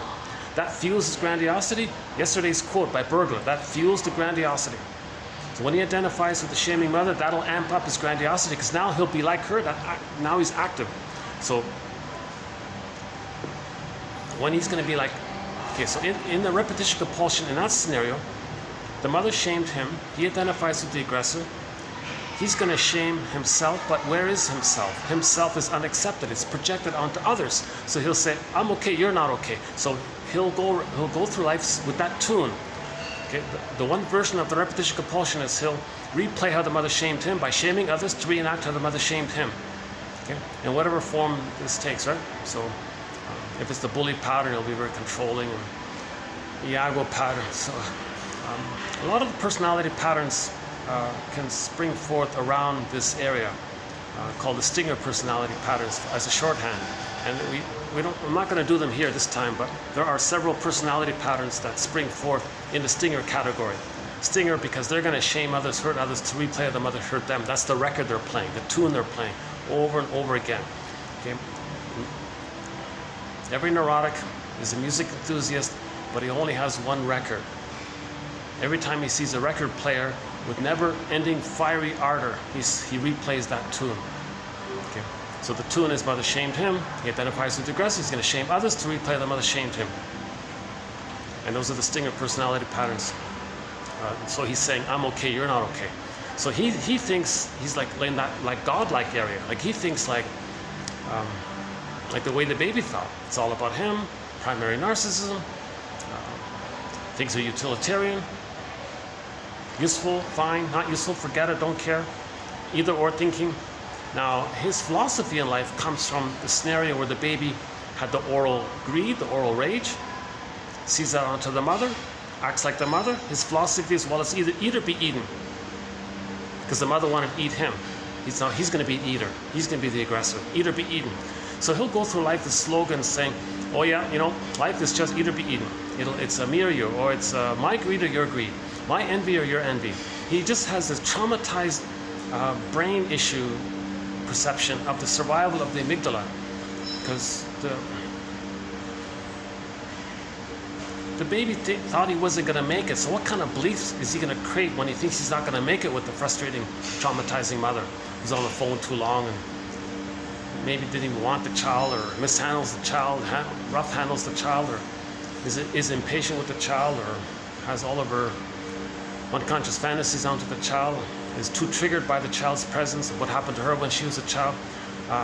He concludes, okay, it's like eat or be eaten now. It's like he has this kind of a either or thing. He's got a survival. It's in the survival mode. The way an animal, way of frightened, any kind of damaged, frightened animal long ago in the savannah thinks, right? As humans have that old brain that's still with us called the amygdala. They're just operating out of the amygdala. Back to Inside Out, when Joe Inside Out was zooped away, it was the amygdala that ran the console. That's a sign of trauma. If somebody's going through life with this kind of my greed or your greed, my envy or your envy, me or you, this kind of either or kind of trauma, that's a sign of trauma of the oral issue, of the breastfeeding scenario went flawed or faulty, and it was painful and traumatized during the nursing period. Okay, the bottle can do it, the schedule can do it, all sorts of little things can cause that. That's a sign of trauma. Now, because the imagery is goddess and demon, they're going to see things in idealized or devalued, all or nothing, perfect or forget it, now or never, either this, either that, either or thinking. And so they're going to have this kind of exaggerated kind of, they can't see the complexity and they don't see the humanness of people being emotional and people having wounds and dreams and hopes and dreams. And if you listen to Bruce Springsteen's introduction in Toronto for his song Independence Day on YouTube as a starting point. Oops, 1 second.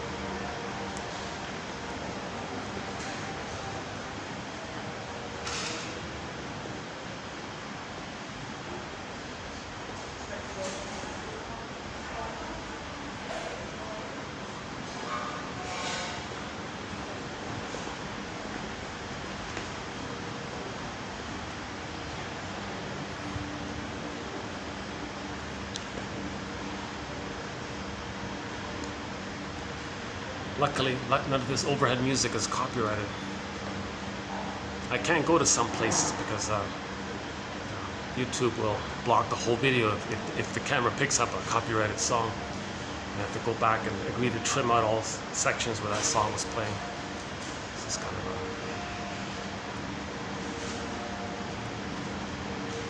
so okay. So the reenactment can take place two ways. One is called identification of the aggressor,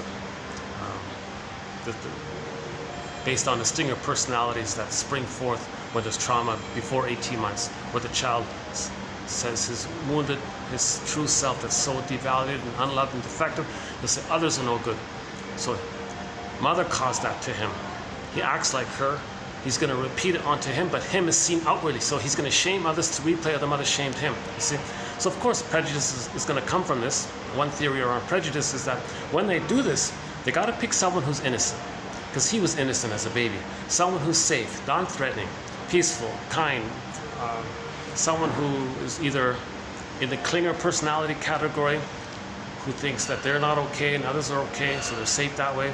However it is, the other person is, it could be a family doctor, family member, someone who's disadvantaged, often go in there.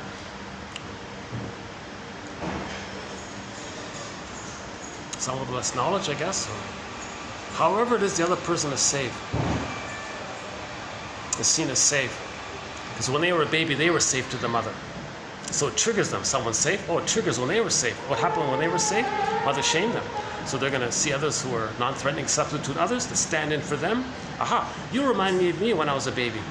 So they're going to replay that record, that tune. Mother shamed them. So they're going to replay, oh, I'm going to shame them because the mother shamed me. They're carrying around this one record with this one song on it. Every neurotic is a music enthusiast, but he only has one record. He carries this one record with him everywhere he goes. Every time he sees a phonograph player, a record player with never-ending fiery ardor, he spins off that record. That's called repetition compulsion. Okay, so that's one way the reenactment can take place.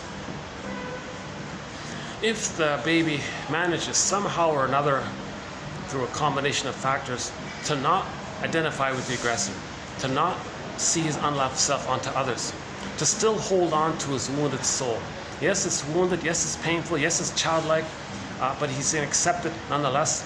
So post 18 months, if you can hold on, not cross over like the stinger one did, and the stinger is narcissist, the bully pattern, Iago pattern, low functioning BP, the criminal, all those other, and then all these other more disturbed ones that we don't really talk about too much. So all those harmful ones with very negative philosophies in life, and they're very nihilistic philosophies, and extremely sarcastic. And yesterday we had a quote about the cynics, so they're very cynical. Yes, yeah, that's not a bad quote by Berger about the cynic. If you look up it begins with what is a cynic? That one there. Cynicism gratifies infantile megalomanium. Cynicism gratifies that false belief that the little God. It puts them in the mother one-up position over them as a child, seen onto others. Okay, if the child can somehow not do that, become an infantile god. Okay. The child has the memory of him thinking that he's infantile god if he's not loved. The grandiosity only dissipates if the baby's loved. If he's not loved, he's still taking refuge in the false belief that he was a god in the womb. He's still in that attitude, right? Others are utilitarian. He's angry, of course. Now, the main emotions for the stingers are hate, greed, envy, envy, spite, vindictiveness, shattered flutter. Of course, gratitude hasn't entered the psychological picture. Empathy hasn't entered the psychological picture. Care, affection, tenderness for others, mutuality, they haven't entered the psychological picture. They're still in a survival mode of eat or be eaten kind of thing. You know, so now they may mask it over with some tricks and all that, and cover it with rationalizations. But the underlying motive is, well, my greed or your greed. They think in this survival, traumatized, wounded brain. They were traumatized in the nursery. They're thinking like that, in that way. The way a frightened animal is in the savannah from 1 million years ago. I don't know how. I'm not sure the correct comparison, but it's the amygdala. See, humans evolved to cooperate. That's the trend of evolution, is that we are one family. We all evolved, and it's better to cooperate, right? But we became traumatized. That's the confusion. So we got to heal this. So we need story medicine. We need narrative medicine to heal it. So to get back on course of human development, where I'm okay, you're okay. That's the normal state of affairs, right? It took us 1 million years to develop the cortex to get kind of a conscious appreciation of that, right? Because we spread around, so we needed it. You see, because we spread around, so we needed that broader perspective, right? That's 10,000 years ago. No, 150,000 years ago, and we got the cortex and spread around, so now we needed that, right? Because we got traumatized with the discovery of farming and agriculture, overstimulation of serotonin. But that's the serotonin's a safety, not from the having been loved. It's a surplus serotonin. When that wears off, then we feel stress, dopamine for the chase, serotonin for the catch. Then this whole greed thing. So rabbit is up to tricks. Though. Then the devouring greed thing came in. But it's a physiology issue of the chemistry. It's just it's a mismanagement of how to deal with all that surplus serotonin we got from the great discovery of farming and agriculture. So we didn't manage ourselves very well. We were overstimulated, and then in the panic to get that serotonin, okay, we changed things. We became a traumatized version of ourselves, from Homo naturalis to Homo economicus or Homo traumicus. They call it Homo economicus. I'm using the more general psychological one, Homo traumicus. But the economicus conveys the trauma. My greed or your greed is the slogan, their slogan, right? So tolerant personality became the prejudiced personality. Babies are traumatized to create the prejudiced personality, because the prejudiced personality is needed to pillage, because we went from in the panic of greed now to get the serotonin. We went from global village to global pillage. But to pillage, you need a pool of poorly paid workers. To do that, you traumatize the babies. And they're going to think that the mother exploited them and didn't care. They're going to exploit and pillage outwardly and not care because the mother did that to them. So we entered into this whole traumatized version of ourselves. And the way, how cruel we treated, it's amazing how cruel people were treated in this aggressive addiction of this false belief of how we would feel. You see, the compound, the driver of this is that how do we face the feelings that a baby would feel if he didn't think he was going to make it. That's called the Furies, the abandonment depression. Hence, we need narrative medicine. We need to build the ego, strengthen the ego, raise consciousness. So we've been playing the song Rise recently for inspiration in this area. Then we can heal. So build a basket, the egg will come in. But because the basket wasn't there, because in the panic of traumatizing the babies, they have no basket. The scarecrow's lost.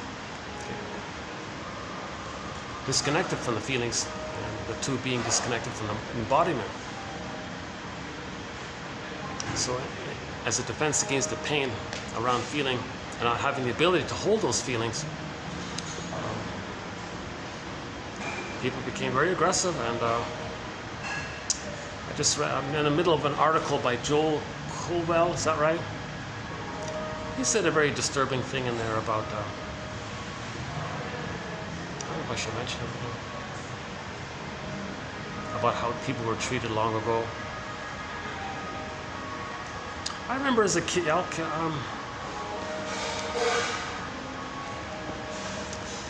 so in this mismanagement of our emotions and this panic and manic, and being traumatized and running away from our feelings, and then to seek the serotonin by pillaging, in this aggressive pillaging, Colville said that,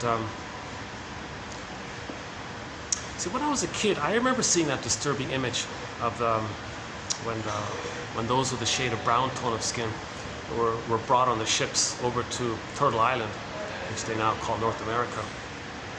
We saw a troublesome image of how they were treated. Colville explains that he said that's accurate. He thinks that image was accurate, how they were treated. And they were so greedy, they didn't even care.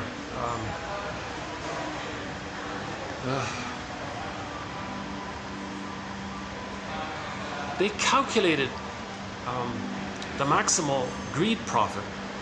So if they cram in more people will die en route, but there'll be more survivors at the end. So they did it in a way to maximize the whole thing. And they didn't care about the life. So a certain percentage of them didn't make it on the way. And to increase, so they jam-packed the boat people with that troublesome image.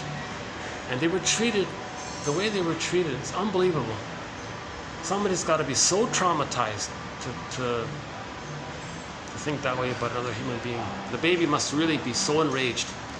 When the baby, okay, so 10,000 years ago, the babies were removed from the mother. That's how they started it. The babies were removed from the mother.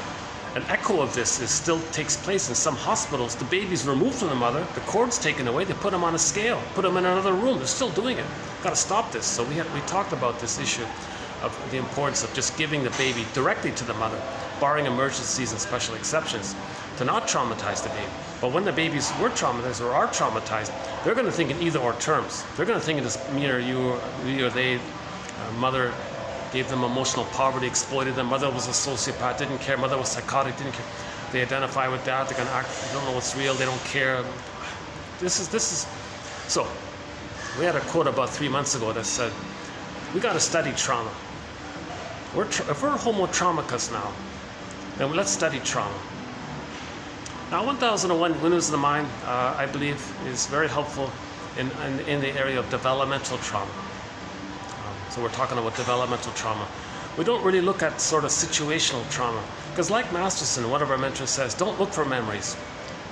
When you're weaving the basket, memories will come up. Sometimes sharp trauma memories may come up. Then you gotta have a different kind of attitude. But don't look for those memories. They'll come up on their own. First, work on the developmental issue. First, lift the anchor on the arrested development. Okay? Face the greatest hurt of all, where the golden ball, when the golden ball got zooped down.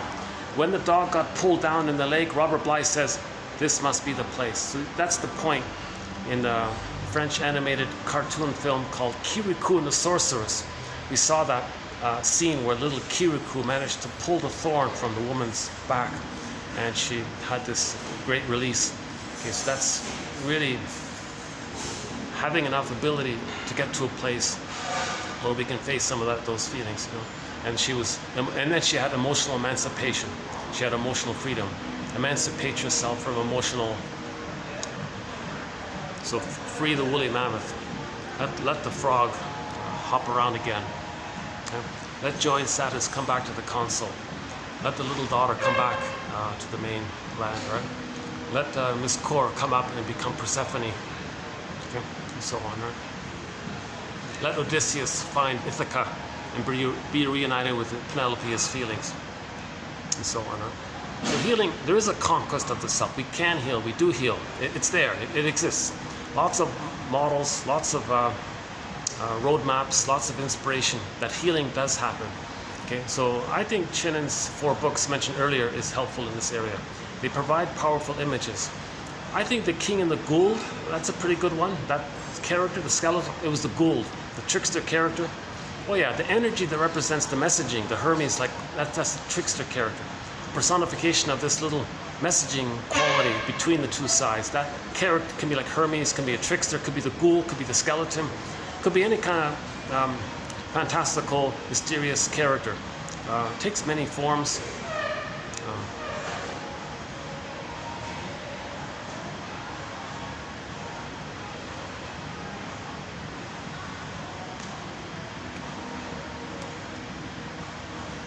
I guess in Iron John, it was the Iron John character, right?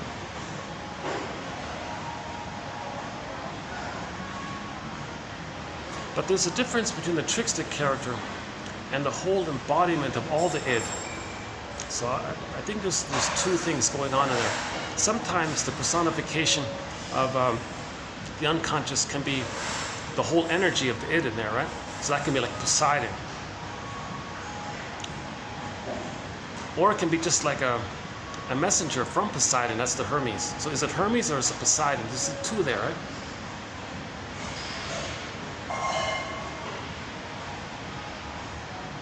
So in the spirit in the bottle, the genie was, the jinn was,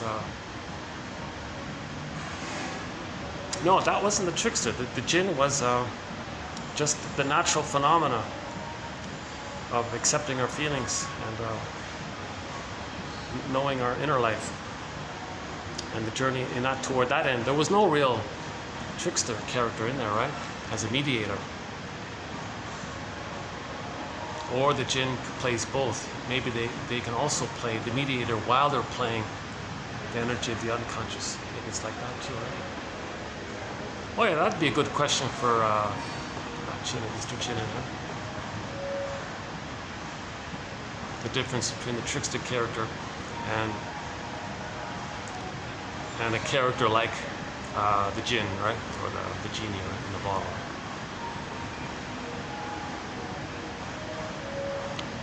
Chinnan has a quote from another author who uses fairy tales to help traumatize children. And for traumatized children, he thought that the image of the genie means the child's rage. But the genie was tricked back into the bottle, means the child can manage his feelings. So it's just like emotional management kind of thing, right? But then you know your feelings are there, then now you're moving forward. But first, in the beginning, you're kind of overwhelmed. Oh, put it back in, control your feelings. That's not a bad one there, actually, about that. We have it in our collection coming up here, at the end of today's video.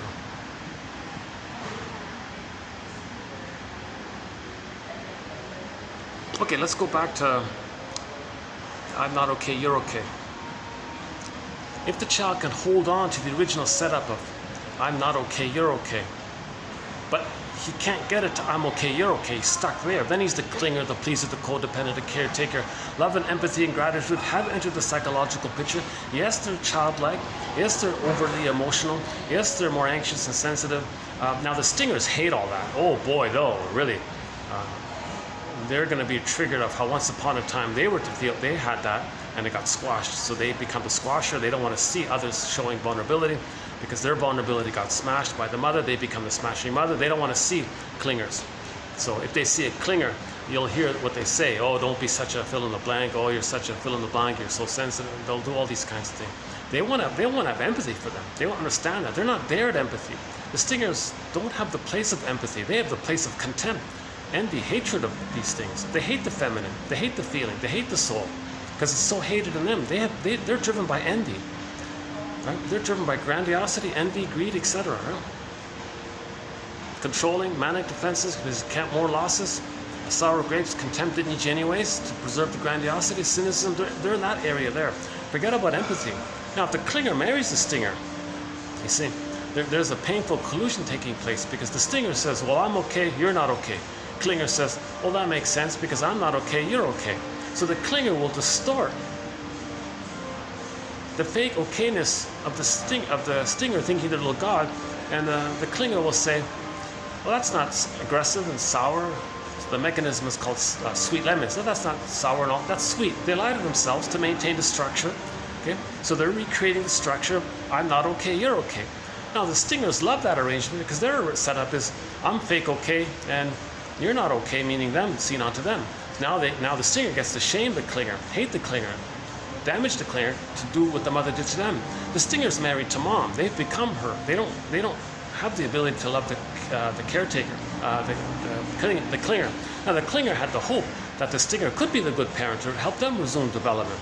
Huge mistake, because the whole time the clinger's taking care of the stinger's hating them and shaming them. Clinger says, oh, let me be nice to you. Oh, let me just hurt you. Let me be nice. And they're just in this terrible, painful, so-called emotional, masochistic, sadomasochistic relation. The stinger's the emotional sadist. The clinger's the emotional masochist. That's what they talk about. They mean like that, right? Because Schadenfreude is very strong with the stingers. And then, so Schadenfreude, they take pleasure in hurting their partner or the others, because the mother got some pleasure and benefit and safety when she hurt the baby. The baby provided some comfort and safety for the shaming mother. So they've identified the aggressor and they recreate that because that's the template. That template, we create that template, that's that lens, that spatial temporal lens, the schema, script, working model. They see things through that and they want to recreate that and live that. They want to create it so they'll distort the present, misperceive the present, live through that lens. And recreate what caused that lens, and they're still living, spinning off that record, recreating it. Every time they recreate what caused that, they hope that somehow magically the past will be changed. It doesn't work. Obviously, nobody in the present can invent a time machine to help a person and zoom them back to the past, to change the past. That's not going to happen either. So the clinger finally wakes up. They say on average it takes 6 to 7 years for the clinger to wake up. They finally leave and say, they finally leave and write a self-help book called Codependent No More. And they're surprised that all that time they've been caring for them and trying to help them and save them. Because that's what children do, right? Children want to save the parent. The baby wanted to save the mother. Okay, Morton Key said 2191 and 2 for more on that one about how the baby wants to save and protect the mother. So the clinger's trying to save and protect their fantasy parent. But that fantasy parent is an angry, enraged God infant. It's not working. That's why they finally have to leave and write a self-help book called Codependent No More. See? So we talk a fair bit about the clinger and the stinger and the collusion that takes place there. And the stingers don't care. If the clinger finally leaves, oh, it didn't need you anyways, you're a fool anyways, sucker's born every minute, they'll just find another one to maintain it. Or they'll try to hook them back in with lies and all this. Stingers are lying all the time. They use a lot of doublethink. The stingers, how they trick themselves and others, is that they shame others, and they think that the one they just shamed hurt them, and they act like that. Hocus pocus, double focus, auto-hypnosis, because of the fusion. Baby and the mother self-concept are blurred, so they can act one, feel the other, flip it around. Right? So in the stinger category, when they shame others, to replay how the mother shamed them, they may be reminded of the pain of the mother, but since they become her, they want to protect her, still trying to save her. They'll say that the one they just shamed is the mother that just hurt them, but they're the mother that just hurt them. You see, so all this doublethink and lying, duplicity, games people play comes from this area. Now, all this lying and duplicity and games people play, this is all related to unmet symbiosis. This all traces back. The source point is unmet symbiosis. Now, gaslighting is sort of a midway point, because the gaslighting is you don't want to see the reality, accept the reality, okay? And then coax the other to feel what you're feeling. Then that goes back to the time when the mother should have felt what they're feeling. Then they think mother can soothe them, but they're not in the nursery, but they're still emotionally in that place, so it's going to fail. They spin off that record, do it again and again, kind of thing. Okay, I think I'm going to go upstairs and do the quotes. So yeah, we'll do a few quotes from Warren, Poland, is that right? And I think we had a couple loose quotes. Oh yeah, and a little bit about the Grimm's tale that Robert Bly tells. So the Grimm's one, I just heard it just like briefly, so I'm just gonna like dabble into it and then update it later on. So I'm just beginning that one with the genie in the bottle one, that one there. So let's first do the Warren Poland quotes, and I'll talk about a little bit about the genie in the bottle one. And See, at that point, I wish I could call Mr. Chin and, hey, can you update us? What's your latest thoughts on that one? The genie in the bottle. The gin in the bottle. Okay, let's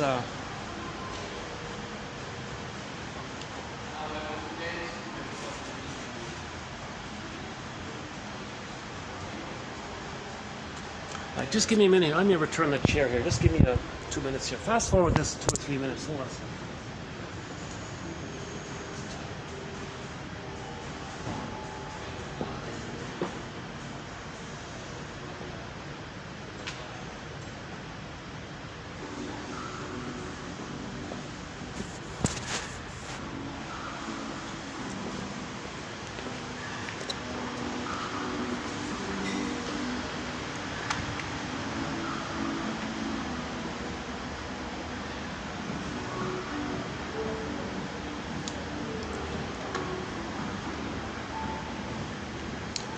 Well, thank you, Space. Thank you, Space. This is...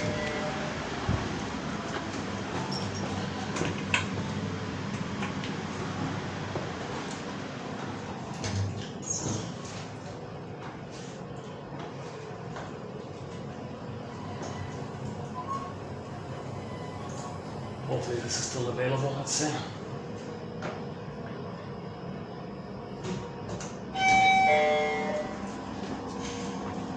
Hi there. I'm just gonna sit here for a few minutes.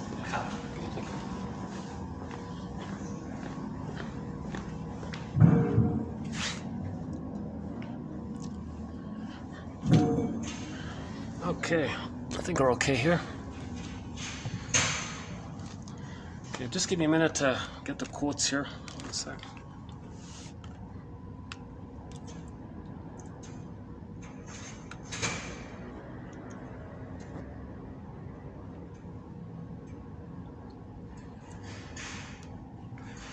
It's baking up here. I might be only here for about 10 minutes. So we're posting this in the year 2023.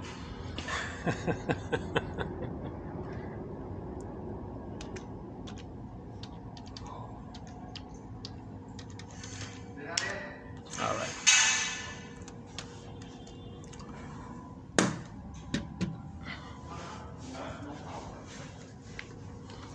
Okay, let's get up the quotes here. Maybe let's take a 2 or 3 minute musical break here. Yesterday I played a cover of Love Hurts by Ann Wilson. Let me try that one again. Let's see.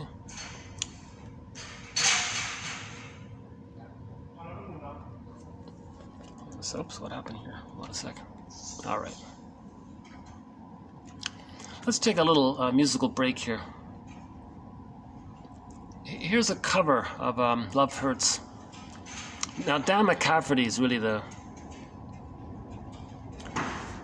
Let's see, do I have McCafferty? Hold on a sec. Do I have it? Is this the one here? Hold on a sec. Oh, here's Dan. Let's just play the original. Please welcome back to the stage, Dan McCafferty! Yeah, let's play the original. Here's Dan McCafferty. Love Hurts. Let's just take a musical break here.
Okay, I'll finish the song later.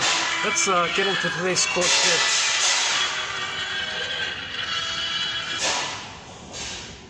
Preparing for a function. Let's begin with transference here. Transference. So transference.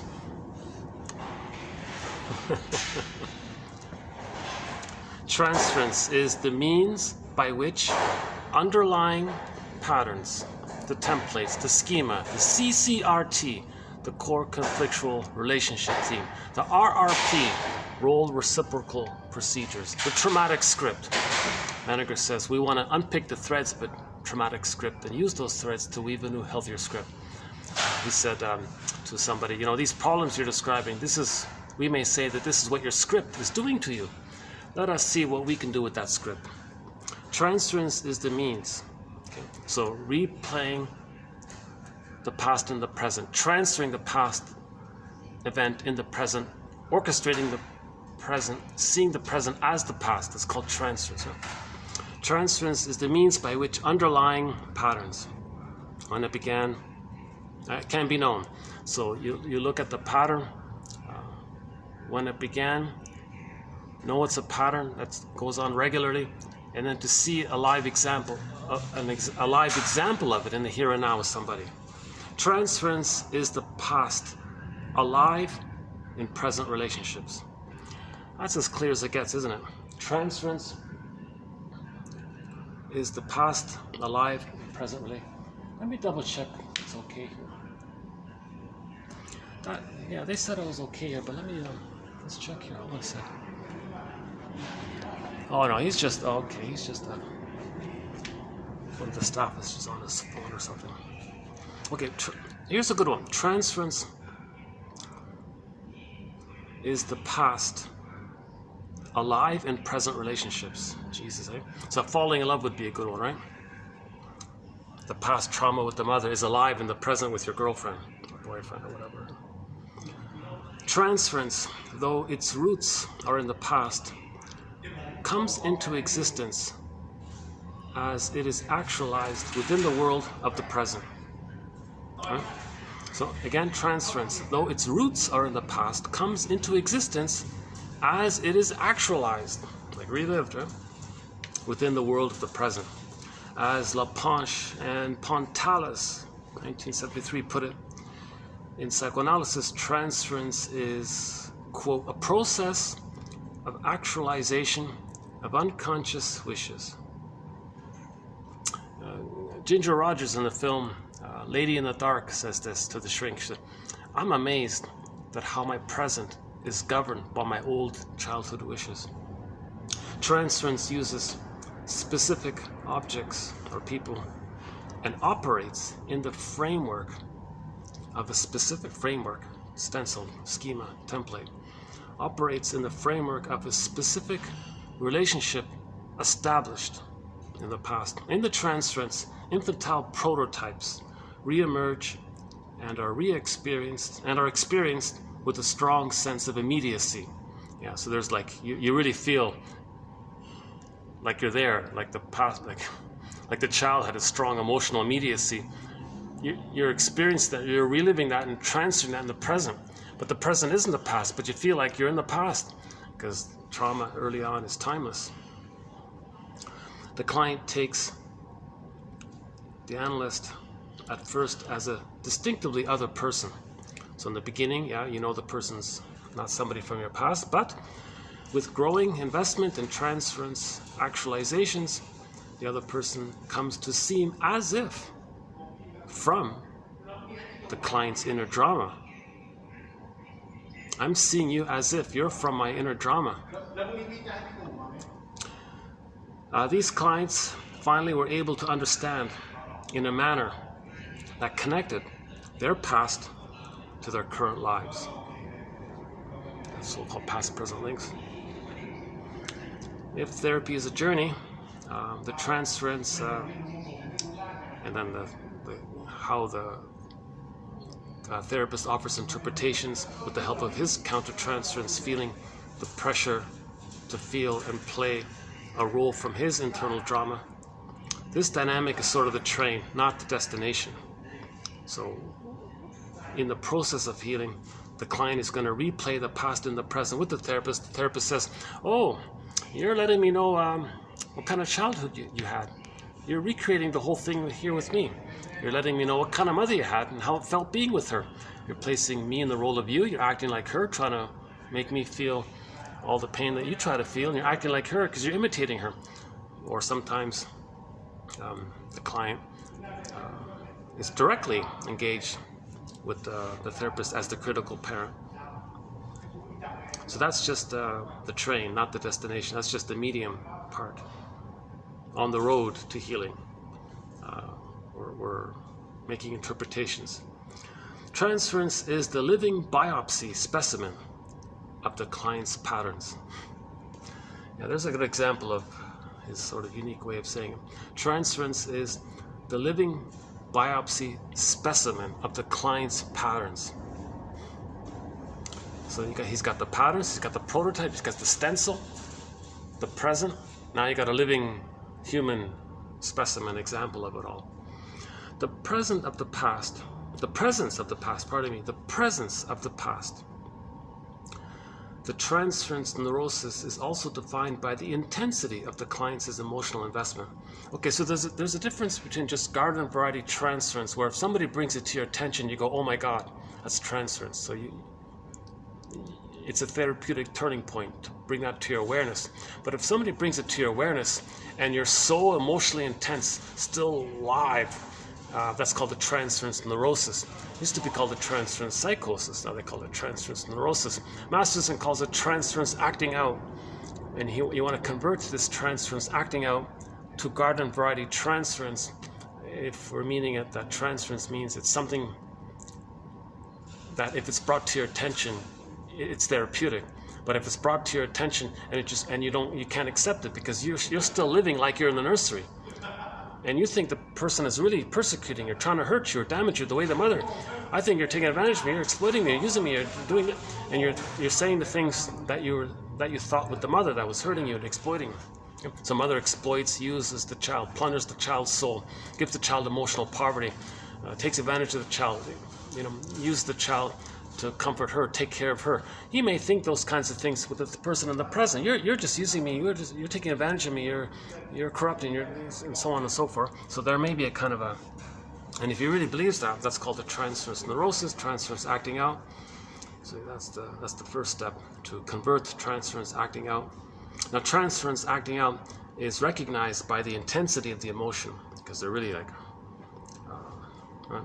Again, a guy named Arlo went so far as to link language and transference by stating that transference is, in the analytic situation, is a particularly intense, lived-out metaphor of the client's neurosis. Okay, so lived-out metaphor of the client's. That's very similar to the other one here about what is it? Transference is the living biopsy specimen of the client's patterns. Okay. Therapy, psychoanalysis is chiefly, not completely, but chiefly the analysis of transference. So the transference is going to happen automatically, and as it's happening, you make a person aware of it. Interpretations of transference reactions are undermined if the message itself is not truly respectful and non-provocative. That's why the therapist has to be self-analyzed. If he's triggered by all this, and he's angry when he delivers it, then he's using the interpretation to express his anger onto him. It's not going to help, right? Or limited. The help is limited. So interpretations have to be calm, neutral, warm, caring, in a mode of understanding, empathy. I know where you're coming from. I know what's happening. I want to reflect.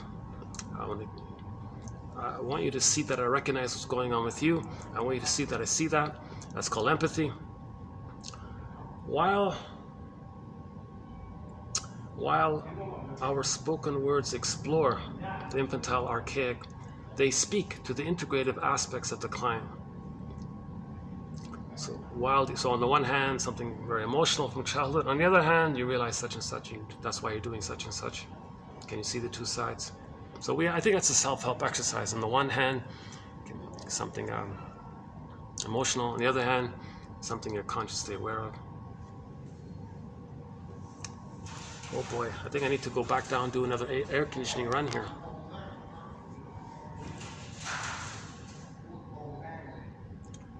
Quote. Maybe I should just go down. Okay, hold on. Quote, when you have an urge to do it your own way, even start to feel that you're having your own ideas, a mind of your own, you feel you are betraying someone. Okay, so self-activation triggers the abandonment depression, the false belief that the mother is going to leave the baby, the memory of the child's false belief that if the child is true to himself, the mother will punish him or abandon him. So in the present, if he self-activates, he's reminded of that abandonment depression.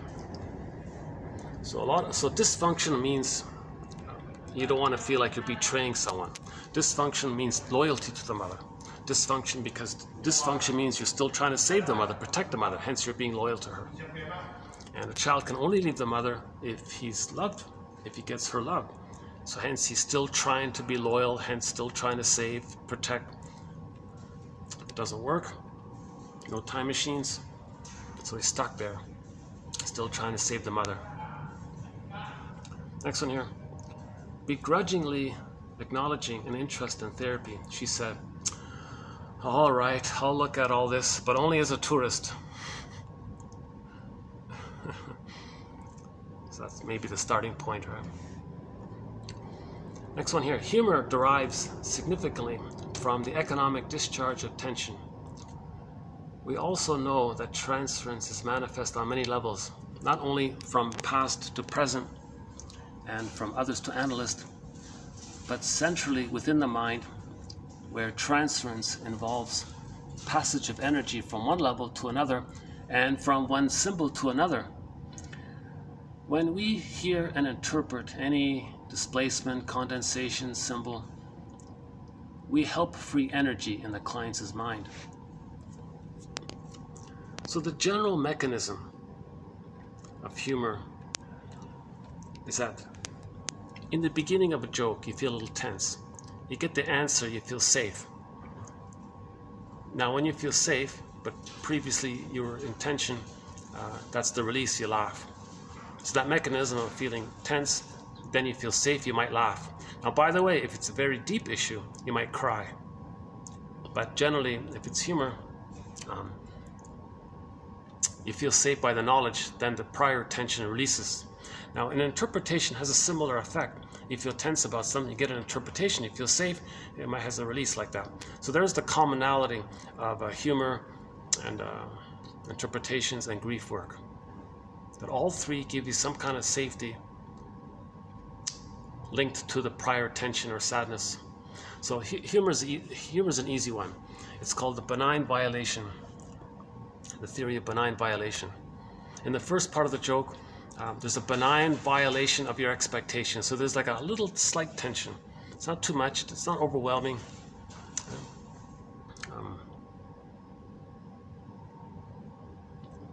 So one woman asked Steve Behrman, a comedian, hey, what's with all this reincarnation? What's that all about? There's a little tension there, you know, the huge topic, reincarnation. Wow, it's a little tension there. And maybe the woman was asking the question because she doesn't want to let go of her narcissism and to accept time because she didn't achieve her goals and all this. So she hopes, so she has this tension around mortality, accepting the limitations that she's not being successful. Maybe reincarnation, you can continue. So there's all these little tensions going on. So Behrman's answer was, quote, oh, it's funny how things work out. Once there was this guy who tried to be rich in his lifetime, and then he was reincarnated as a pigeon, and then made a deposit on a BMW.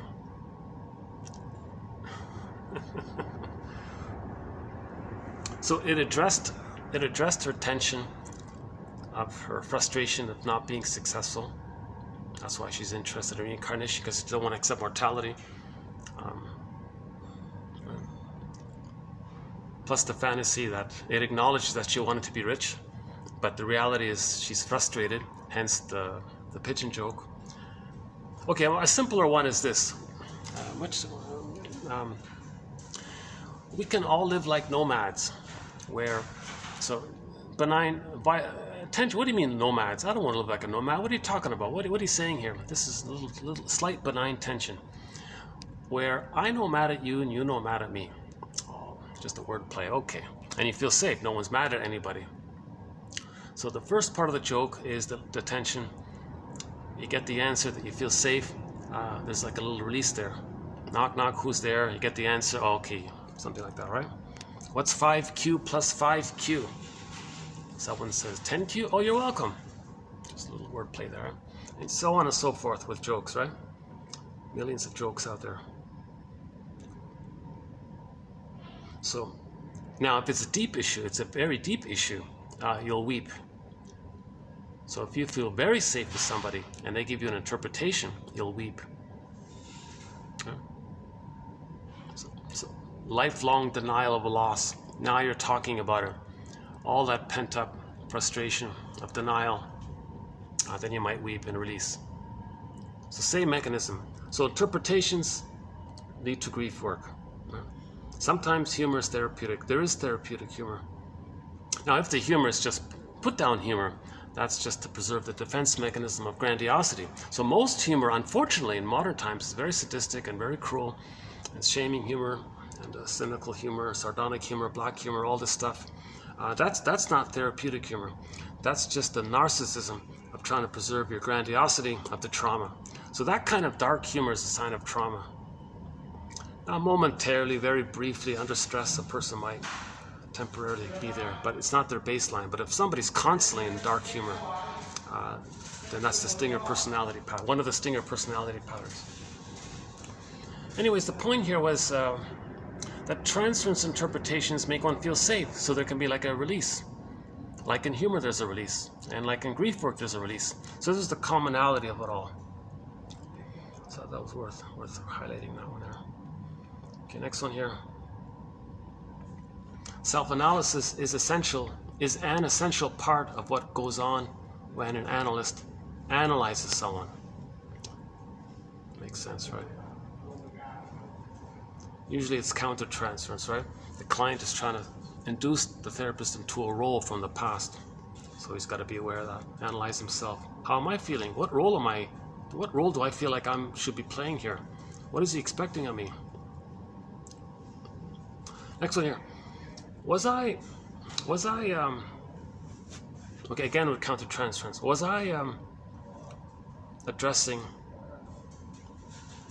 He asks himself, right? Was I addressing not only my current client, but also a client long gone and I thought forgotten? When I talk to another person, am I always speaking at some level to myself? Unknowingly mindful of all of my hidden present ghosts? So when you're talking to somebody, you might be talking to somebody else at the same time. Whenever the theoretic, well, they're preparing for something else. There's always a function going on here. I'm just lucky, the odd time. There's no function here. Nice venue, like it's a fun venue. Eh? They got lots of views here. Huh?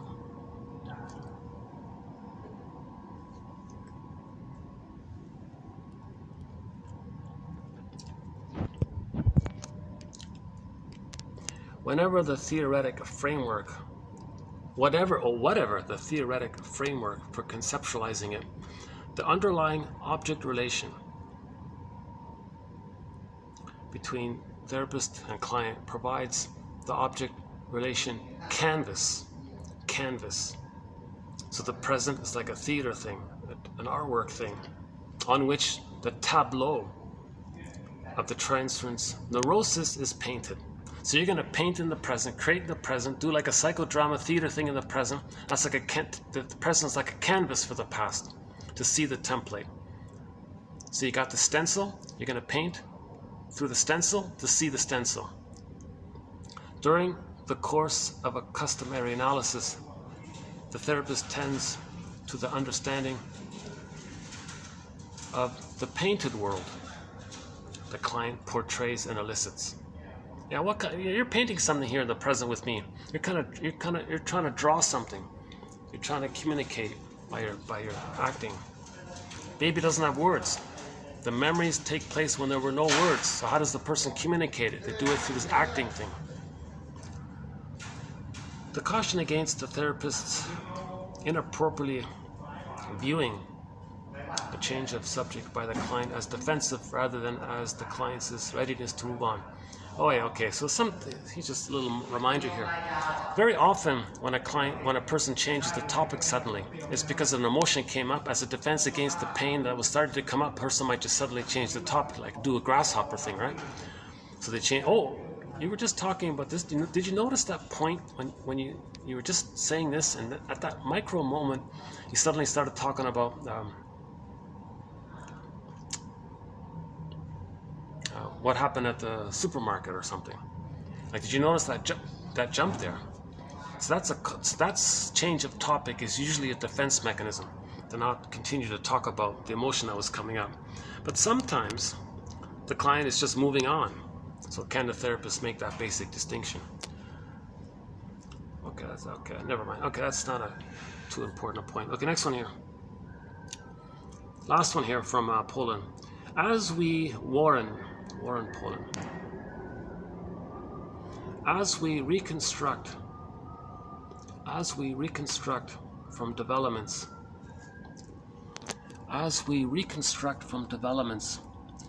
within the shared analytic field, we would never say, quote, the facts shall set you free, because facts can be used selectively to obscure truth. Oh, there it is there. buymeacoffee.com/psychoanalysis. So the truth will upset you free, but the facts, sometimes the facts are used to obscure the truth. So it's not so much that the facts will set you free, it's the truth will upset you free. Many times the facts are just used to hide the truth.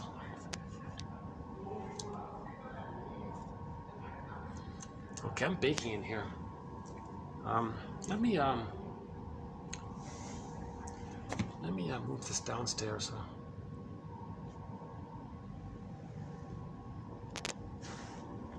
Okay, give me I'm gonna let me pack up here and finish this up downstairs.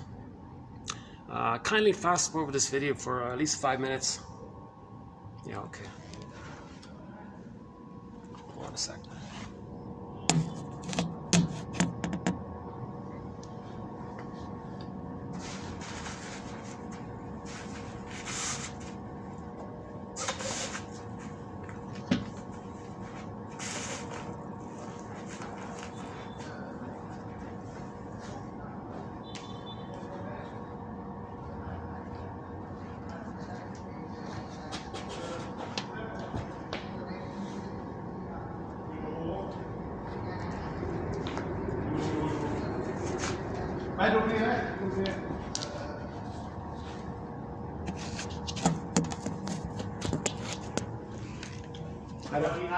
Hi, thank you, yeah. How are you today? Yeah, thanks, yeah, I'm okay.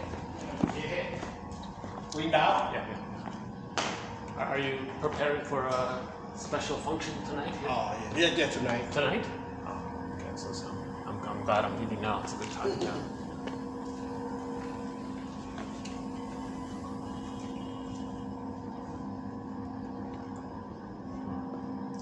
It's an interesting view from here, right? Just to see the traffic. Okay.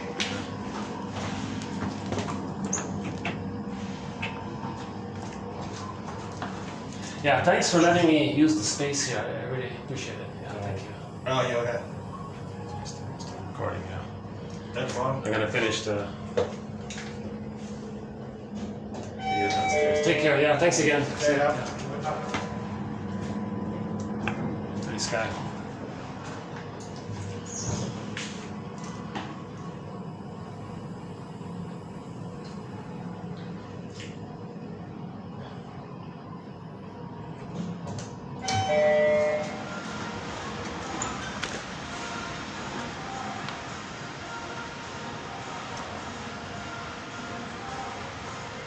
let's finish up here.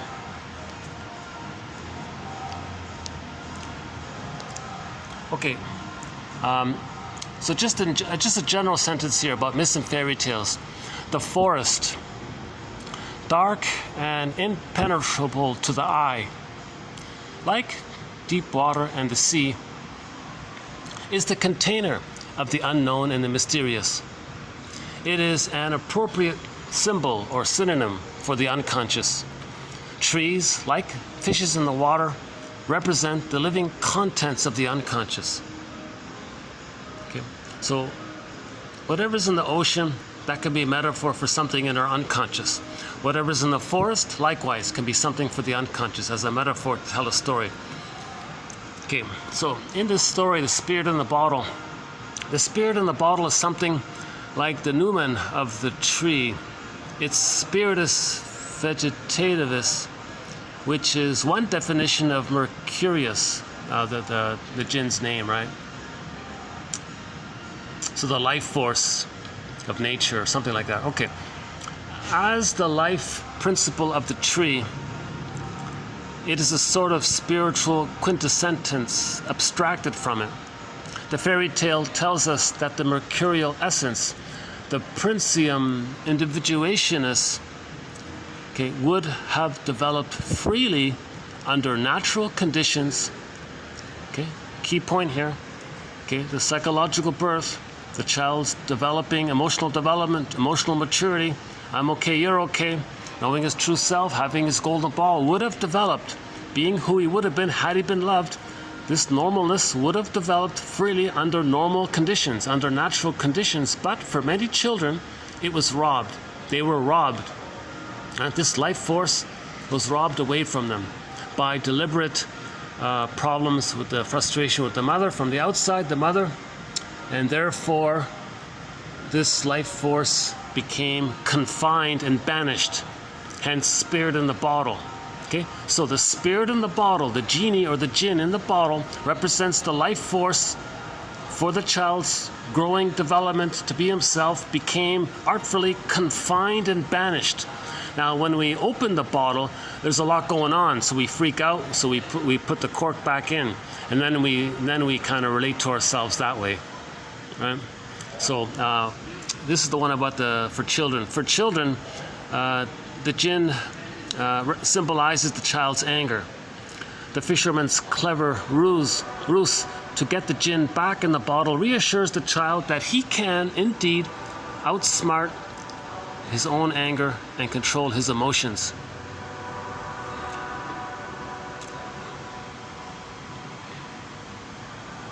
The last one I think was about, okay. Let's see if I can, how are we doing here? 30, I got 30 minutes here. At this point, I'm not going to be able to say too much about it, but I want to say something to prompt me to say something better later on. So let's start with the Grimm's one, the Grimm's version that Robert Bly tells. So it's on YouTube. If you type in Robert Bly, Arrested Development for Men. Arrested Development for Men. He tells that story, that the Grimm's story, Spirit in the Bottle. He does a very abbreviated version of it. He wants to focus on the discussion of it and help the audience members talk about it. So he did a very abbreviated version of it. But as usual, he's a teacher, so he's doing what he's being his usual teacher, trickster. So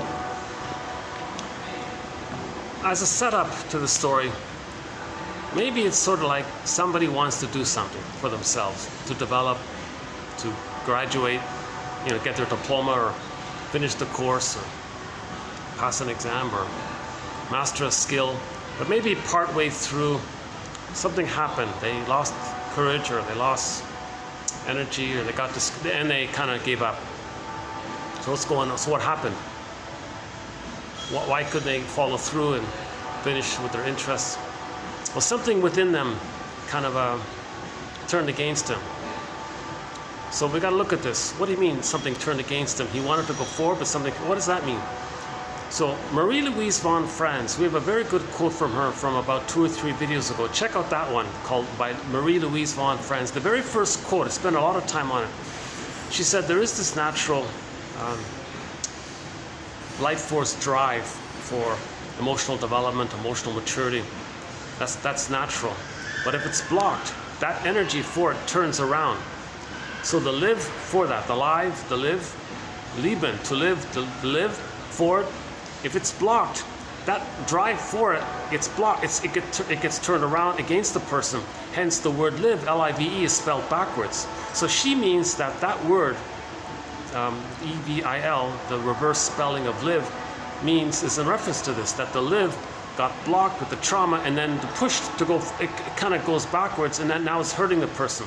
So the thing that's supposed to be helping the person, supporting the person, because of the trauma and the fear and the fixation, it's now without our cooperation, without lifting the anchor or something, without facing it, without releasing it, without dialoguing with the jinn, without some kind of dialoguing with the Phantom of the Opera character dude, or the double self, or the secret self, or the unconscious self, the skeleton character, the ghoul character, and the trickster character, listening to Hermes, or listening to our hunches or intuition, listening to the ravens and the crows and the blackbirds, symbols as messengers, without doing some kind of introspection, then this thing is going to kind of go back on ourselves.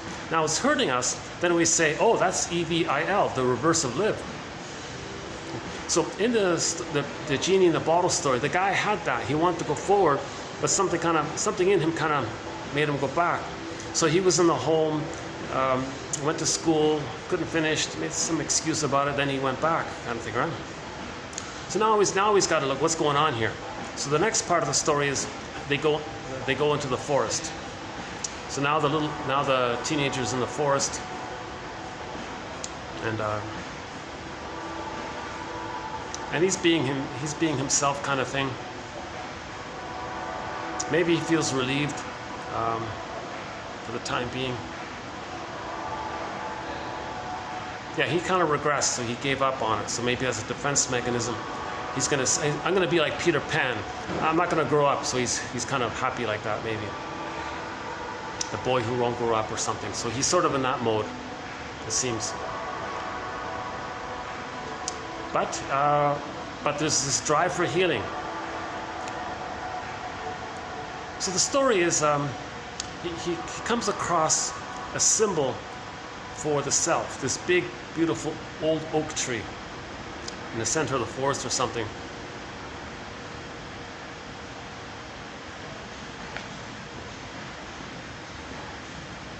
And he hears a voice from a bottle that's trapped under the roots in the tree, and the little voice is saying, free me, help, free me.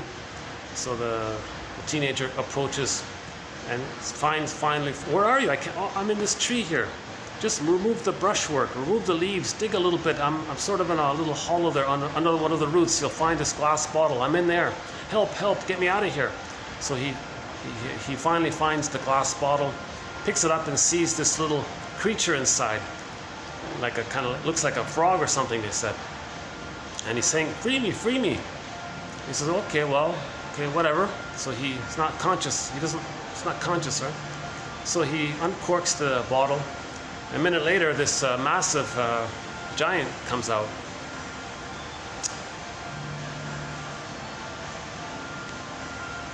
So in the children's version, the person is getting in touch with all their bottled feelings and all their anger, so they put the cork in. So you have to trick it back. No, I can't have that. So that he created some little trick. Oh, you're not a monster from that bottle. What do you mean? Yes, I am. How do I know you came from the bottle? What do you mean? Well, I couldn't see. I think you're cheating me. You're coming from someone else. You're not from the bottle. So he's just a little trick about his vanity or something. Well, I'll prove it to you. Okay, fine. So Genie goes back in the bottle. The kid puts the cork on it. So the story's not that important. The idea was that we recognized all of this buried feeling, the grief, sadness, anger, helpless, abandonment, depression, rage. Now, it depends on how much repression there is. But when a person first realizes they bottle up all that grief for 50 years or whatever, for 35, 40, 50 years, there's maybe a lot of anger in there, right? So that Genie that came out was very angry. Now that genie was a projection of how the child was enraged with the mother. So that genie was a mirror to know that when they were a baby, they wanted to take in, they were enraged. Okay? The baby had this oral greed, created an image of a mother as a devouring monster that wants to eat him. So that jinn character wanted to eat the kid. So the kid, like, whoa. So that's a symbol to recognize the rage around the greatest pain of all, mother failed. That's the recognition of that. So that image is this artwork symbol to describe that the baby had oral greed, rage, devouring, puts it on the mother and sees it outwardly to know that it's with him. That's the recognition that the key is under mother's pillow, that he's got to make that link to interpret that the angry genie that wants to eat him, in one version, the cartoon version, he wants to eat him. That's the symbol to know he was enraged with the mother, because in the story there's no reference to the mother. That's a clue that the mother's absent. There was no maternal, there was no loving mother. So they often say that in the myth or fairy tale there's no reference to the mother. There's a stepmother, that's the negative side of the mother. Then there's some distant fairy godmother once in a while. Like Cinderella, wicked witch, stepmother, all these things. So many fairy tales don't talk about it like the presence of a regular or normal mother. That's what we're trying to heal from, the absence of a lack of mother love for whatever reason.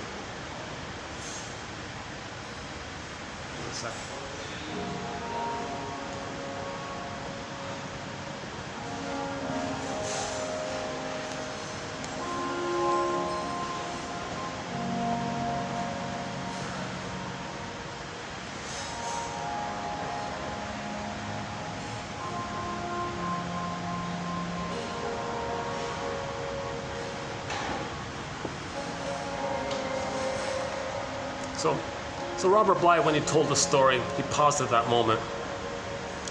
He said, "What would you do if you were the boy in the story, and you found that bottle, and the little creature inside said, 'Free me, free me'? What would you do?" Most people agree. Well, yeah, of course we'll let him free.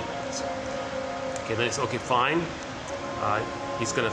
Now why is the jinn so angry?" So in the original, in the Arabian Nights version. As Chilen explains it in his commentary, when he retells the story called The Fisherman and the Jinn, I think it is, that when the character was repressed, he said to himself, if somebody frees me, like within 100 years, I'm going to reward the guy. Nothing happened.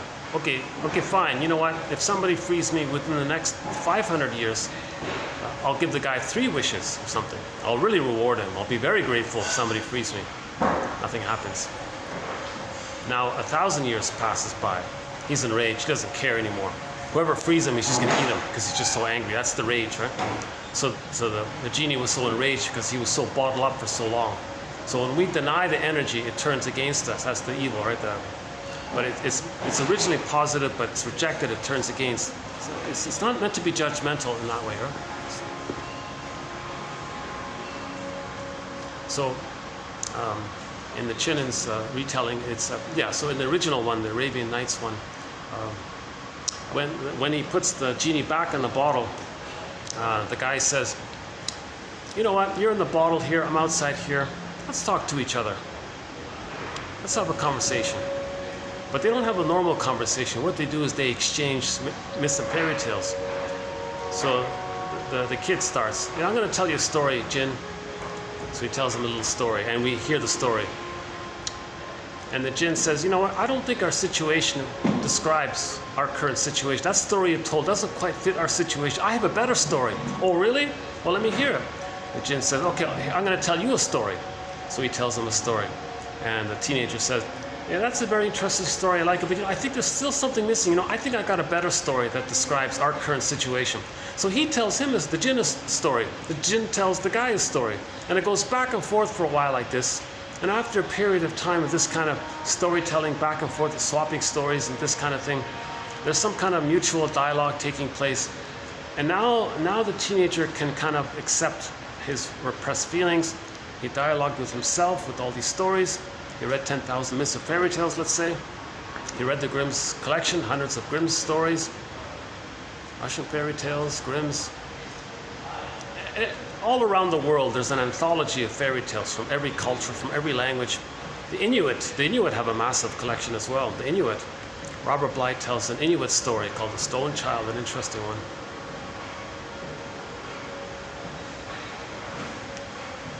And The Curing Fox, there's another one. Both from two Inuit stories. The Summer Legend by the Mi'kmaq is another one. So the two people keep telling fairy tale stories back and forth like this. That means the guy is going to say, okay, I can accept this. So he's going to release and accept into himself. And the gift he gets, so now back to the Grimms, the gift he gets was this cloth, a symbol for that how on one side of the cloth, if you rub a wound, it heals. The other side of the cloth, if you rub some steel or metal, it turns into silver. So that's the recognition. That's the place where a person gets the yin and the yang. When they heal their inner, like when they face a grief, then their active can be better. So the healing the wound is the yin. When we heal the wound, when we grieve, then our doing, okay. So the metal became like silver, became valuable. So our doing becomes more valuable when we're healed inwardly. So when we're healed inwardly, our doing is better. Yin yang, similar idea, right? So that's the goal, that's the journey, that's the second journey of midlife, that's the hero's journey of midlife. Actually, Chinnan classifies this story as an elder tale, because in that story there's a part two. There's a part two. That part two is the elder tale. That middle part is sort of the middle tale. This one here is the middle tale. So the first part is the middle tale with the genie and all this. Now Chinnan goes on with the second part. That's the elder tale. So that's in his book called In the Ever After, I think. Yeah, In the Ever After, right? That one there. It's either in that one or Once Upon a Midlife, one of those two ones.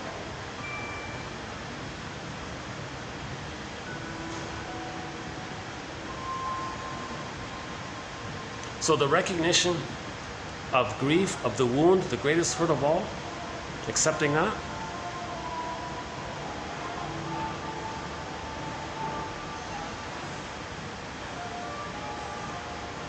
So if somebody's healed, then they're going to feel better and do things better. Seems kind of simple that way, right? But the idea of the stories is to create images that people can remember, and it stays with them, and it guides them. It can be like an encouragement that healing does happen, that we are looking for the two sides of the story, that the wounded feminine leads to distorted masculine. So heal the feminine. Get joy and sadness back at the console. Now, how did joy and sadness get back at the console? Interesting scene, underappreciated point about that film.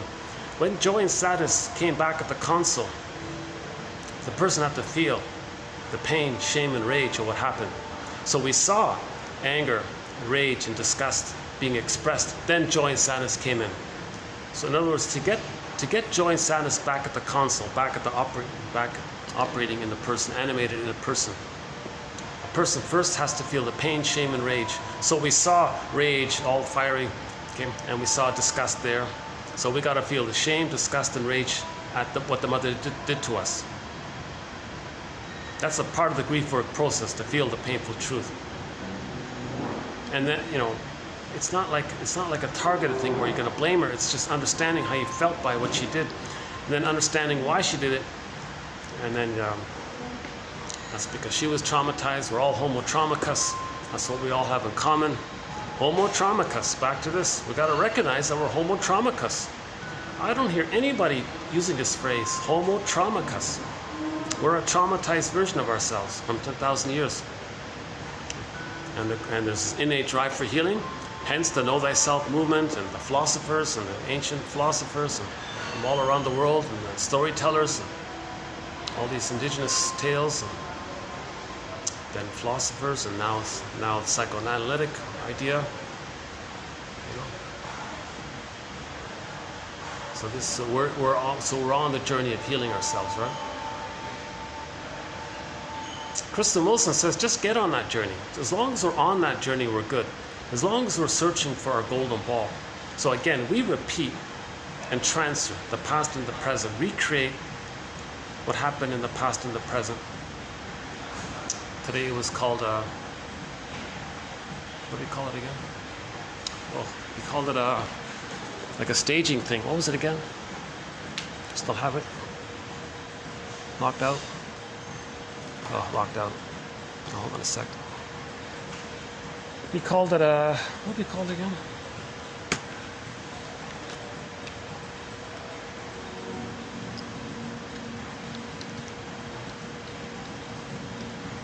Well, yeah, the specimen. Something about the specimen, right? What did we call it again?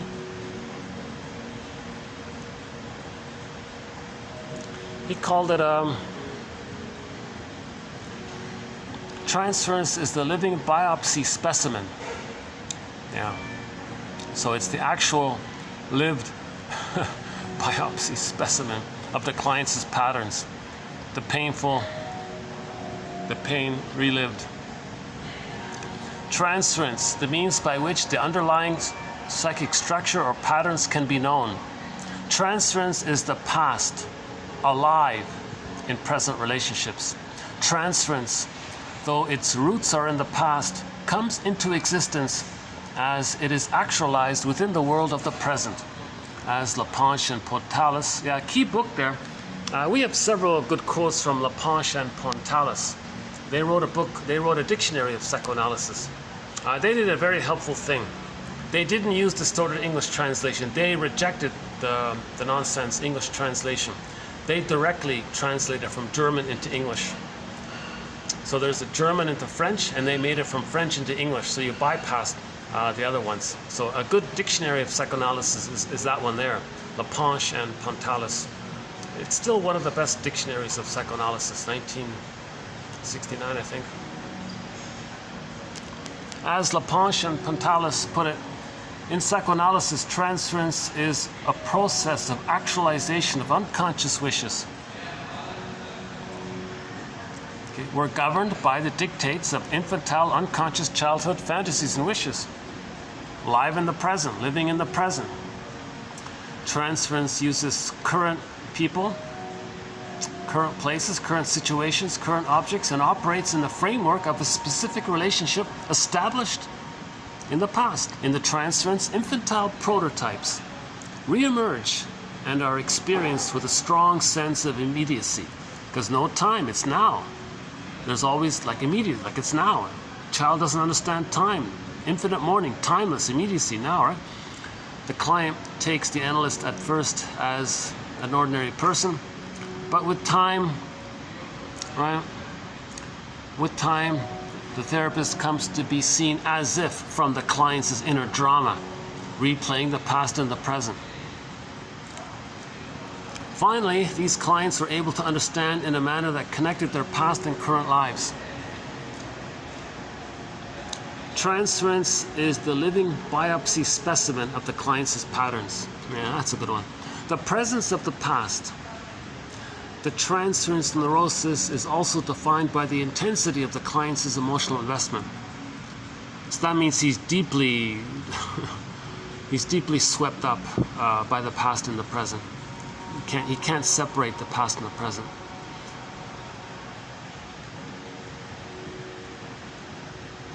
Well, here's another one here. The transference neurosis doesn't develop in an emotionally empty space.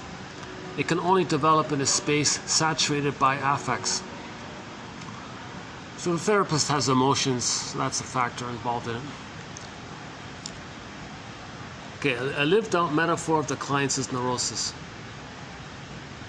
So repetition compulsion is a lived out metaphor of the client's neurosis, of the client's pattern, of the client's repetition compulsion.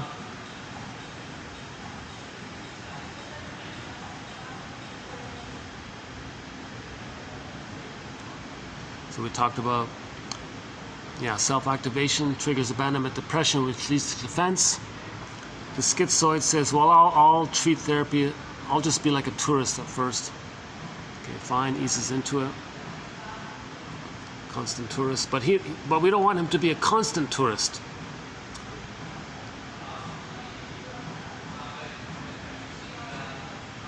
Yeah, was I addressing not only my current client, but also a client long gone and I thought forgotten? When I talk to another person, am I always speaking at some level to myself, unknowingly mindful of all of my hidden present ghosts? So it means he's talking to a memory of someone else. That means it's a part of him. That's what he means. He's talking to himself. But he's talking to someone else as a memory, which is now a part of him. He means it that way, right? Okay. Okay, the tableau one, yeah. Oh yeah, the canvas. Yeah, the present is like a canvas for the past. That's a good one, right? Like a projection screen or a canvas for the past.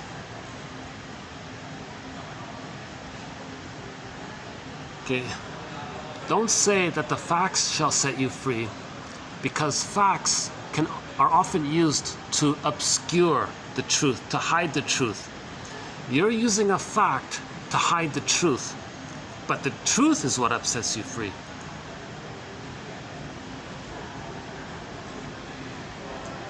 How are we doing here? We got 10 minutes, roughly 10 minutes. Should we play a song here?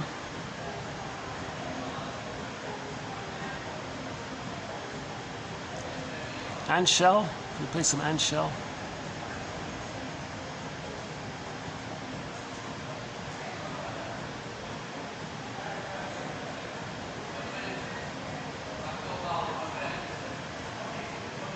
Okay, let's play some Anne Shell here.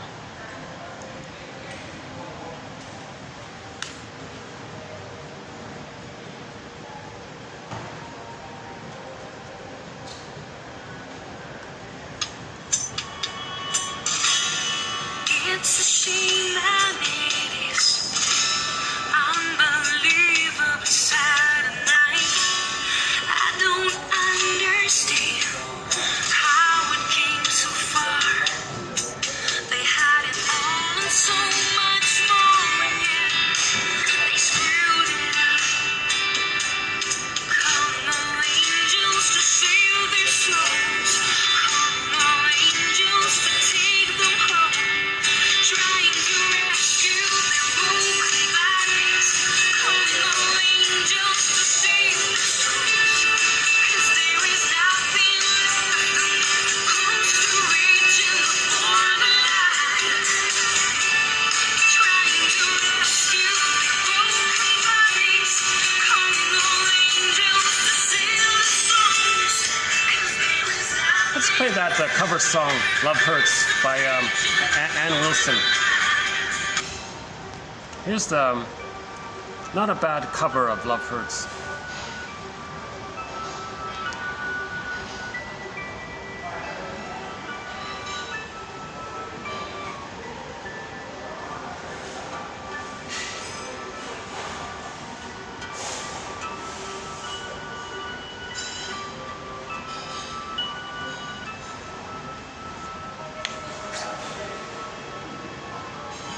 Love hurts.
So of course they're talking about transference love, not real love.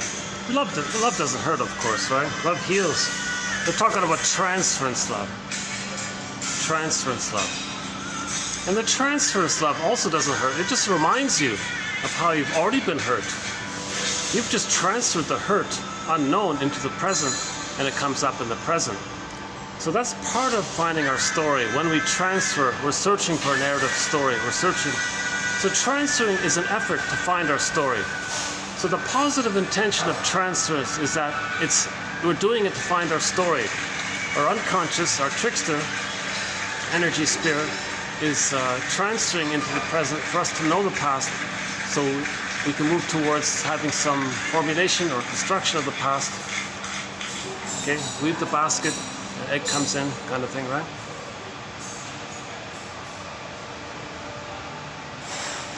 This video is just going to suddenly cut out any minute, so why don't I just say thanks very much for today. This has been TQ 2640 something. 26, doesn't matter. Yeah, it shows there on the link there. 26.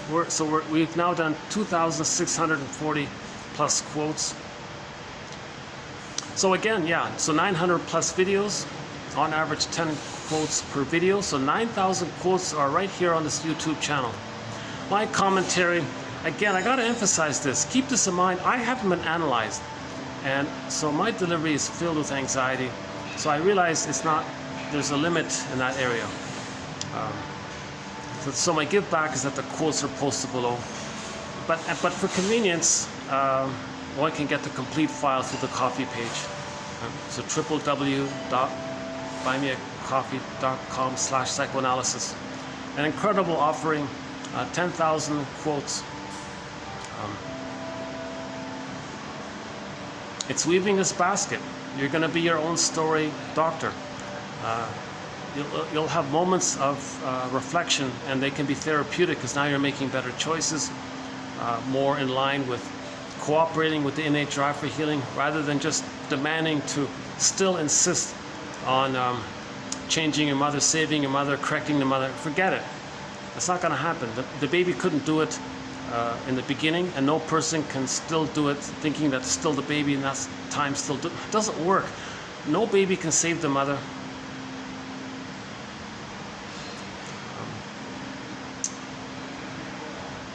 So yeah, a lot of this initiation to help men. Oh yeah, Robert Bly tells another story. I have a huge question mark about this, but he talked about a book that he read, and the book had a theory that about male development, female development, and why men can be more traumatized, and hence they're more in the head. And the benefit is they can invent more things and be more objective, be scientists and all this.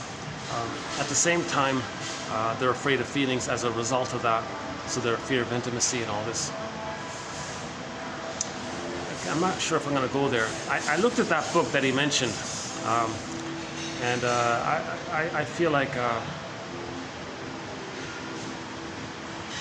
I found it tough. I found it a little bit maybe misleading or something. I don't know what their agenda is with that book. I don't get it. Sometimes Robert Bly, anytime Robert Bly mentions a book, I look it up, right? I learned a few books from him, like the Kirschman book about shame. So yeah, that's not a bad book. And some other material. Though the I talked about the Mitchell Leash one, about the inability to mourn, the difficulty about mourning. Alice Miller, he talks about. Von Franz, he talks about. Marion Woodman, he talks about.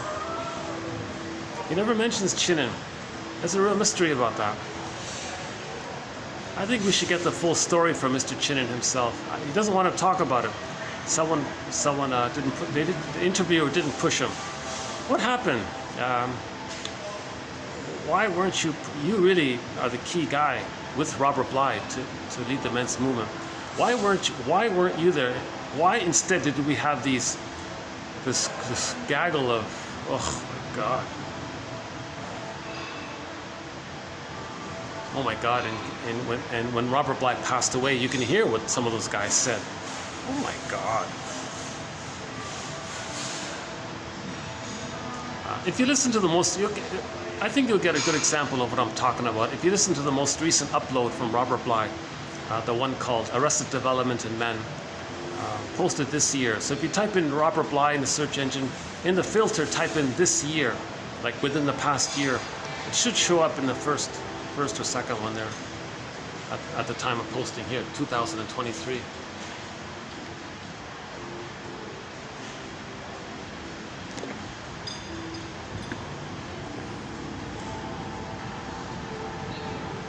Oh, here are the umbrellas. That's going to rain, another rainy day. Okay.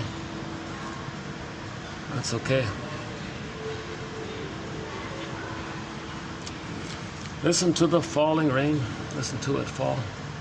And with every drop of rain, you know I love you more. Let it rain all night long. Let my love for you grow strong. As long as we're together, who cares about the weather? Those lyrics come from a song by Jose Feliciano called Rain. Anne Murray does a very good cover of that song, Rain. Just Rain, that's the name of the song, Rain, by Jose Feliciano. And look up the album Honey, Weed and Laughter by Anne Murray. She does some covers on that album. That's her cover album. She covers Jose Feliciano's song Rain. She does a very good job on that one. I think Anne Murray could do a good job of Love Hurts. My feeling is Anne Murray, if she were to do a cover of Love Hurts, I think she could do it. Not many people can do that song. Gil Moore tried, forget it. Oh my God.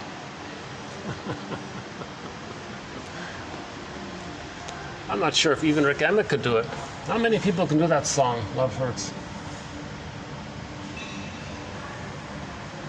I think Ann Wilson gave it an honorable try based on her singing style.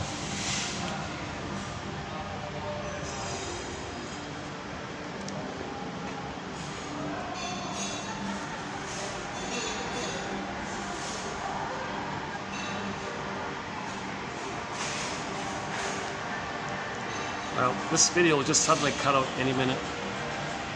Any final thoughts here?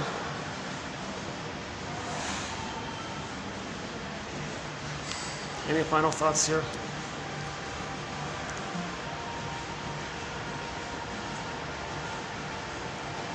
You know, maybe people who have been analyzed, maybe people who went through the therapy process and have the experience of receiving interpretations and then internalizing that function and can interpret themselves.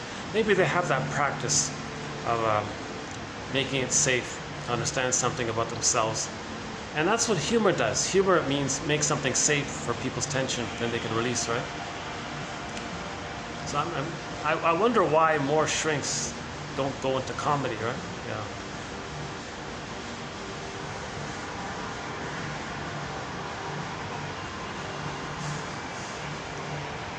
The Odd Time Masterson tells a joke. He's pretty funny, yeah.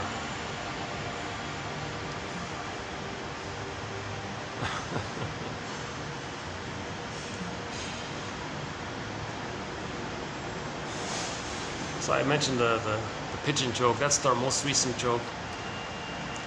Oh yeah, one shrink told the joke. Another shrink, not Masterson. I forgot his name, but one shrink told the joke about some homeless beggar guy on the street approached a wealthy man walking by. Hey, mister, can you lend me a quarter for a coffee or something? It's an old joke, right? And the rich guy said, hey, wait a minute, I gave you a quarter about an hour ago. And the beggar guy said, you know, sir, you're dwelling in the past. Stop dwelling in the past. It's the present. Enjoy the present. Can you lend me a quarter? It's the present. It's not the past. Because in therapy, it's all about that, right? In therapy, we're dwelling in the past. So he kind of caught it as a joke. Right?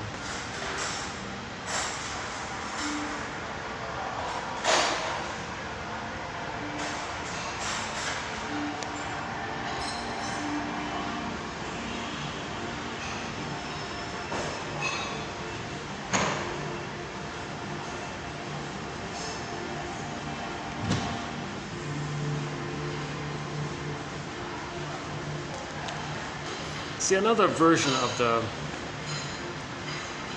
jinn idea is that it's a collective image. So the grand power of the jinn being there for thousands of years in the bottle, that can just be like a broad general idea that individuals have repression. So the jinn can also be sort of the id, the energy of the id, the unconscious. So in other words, the bag we drag behind us, all that energy there, it can be like Poseidon, or it can be like the jinn character. But it's meant to be treated as neutral. The energy is for our development, but when there's trauma, it turns against us. So the jinn reflects that condition. So we've got to be aware of that sort of condition. It's not helpful to kind of see it in terms of defense mechanisms.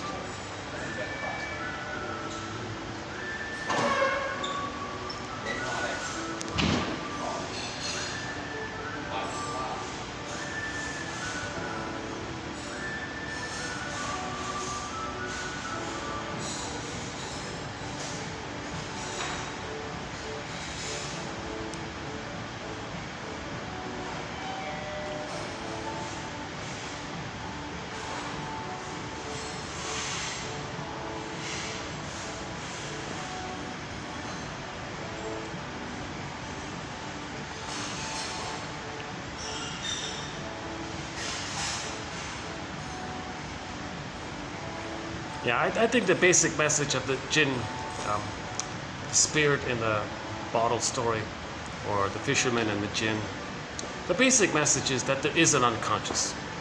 It's the iceberg metaphor. It's the iceberg metaphor. That jinn character represents all that's the iceberg under the water. That power, all that power. So all of the power of that iceberg under the water, that power, we create a character. It could be the jinn character. So we got to be careful about all this lost energy. So we slowly confront defense mechanisms. There are many therapeutic turning points. Observation, reflection, many therapeutic turning points. Then we ease up, and then more and more of the energy can be devoted to present life, not still bogged down in the past life, being replayed in the present, still living in the past. The present, still the past. We want the present to be the present, so we got to get the energy from the past into the present. So these therapeutic turning points releases some of the energy for the person, bit by bit, I think. Is that right? So I'll update this one now.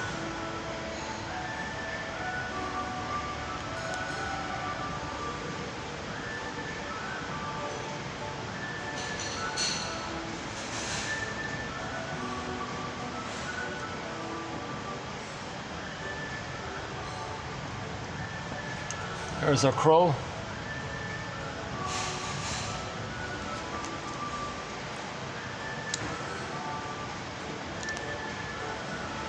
Well, with this sort of peppy whistling music in the background here, maybe I'll close the video for here today. In the next video, we also have some excellent quotes coming up. Honestly speaking, every video has excellent quotes in it. I'm confident. Chances are you'll find at least one really good quote for each person. There's got to be, 10, 15, 20 quotes in a video.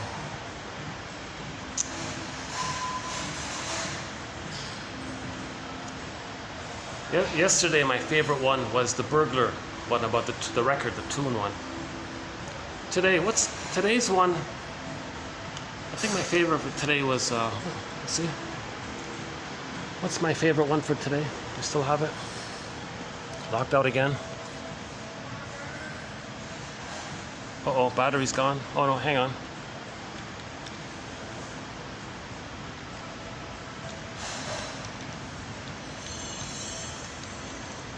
So, dear imaginary reader or listener, do any of these quotes, pique your interest? Let's see. Oh, the last one here. I forgot the last one here. Okay, let's do. Okay, one more here. Ruminative thinking was the response to the release of motor impulses. Rumination, right? Ruminating. Ruminative thinking was the response to the release of motor impulses, which, instead of being directly discharged, were turned into thoughts. Oh yeah, I have a question mark about this. So this quote makes me think that maybe the haka dance is useful. So exercise, the haka dance by the Maori people. The Maori people do this haka dance. Very energizing, a lot of movement, stomping and shouting and chanting and very energized kind of thing. Or exercise, there's movement. The body's moving, the muscles are moving, things are moving kind of thing. If we don't move, the movement that wants to take place can transfer up into the mind through ruminating. So instead of bodily movements, we're going to do mind movements, and the mind thought movements are the ruminating. So you want to ease up on the ruminating, maybe just do some physical exercise, or do the haka dance. You see, then the movement takes place through into the body kind of thing. But if it's blocked there, the need for movement can zip up to the mind, and hence all of these ruminating thoughts. I don't know, it's just a question mark, if there's that kind of physiological connection like that. Rosenberg, the guy who, that NBC book, he says ruminating means you're searching to identify your unmet need. What need as a child was unmet? And you're ruminating, trying to master that pain of not getting your needs met. So identify your needs, then you'll stop ruminating. So his self-help book is not bad in that regard. As children, we have needs. Name them. Name them. If they're unmet, we're ruminating, like dreaming, searching, unconscious wish fulfillment to get those needs met. Ruminating, how can we meet those wishes? Fantasy, how can we meet those wishes? So we're ruminating in that way. So we have these obsessive thoughts, maybe like that, right? So that's one theory. Or today's quote here, well, just do the haka dance. Hacha, hacha, whatever it is, right? You stomp and you slap and you shout.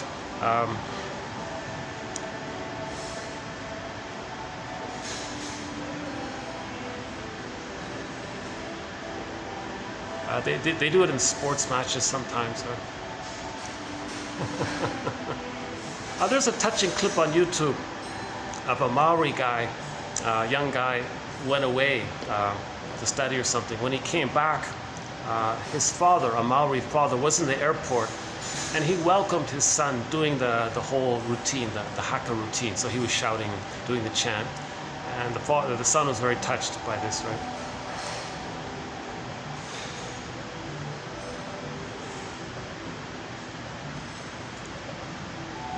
So let's see, what's my favorite for today? Hold on a sec.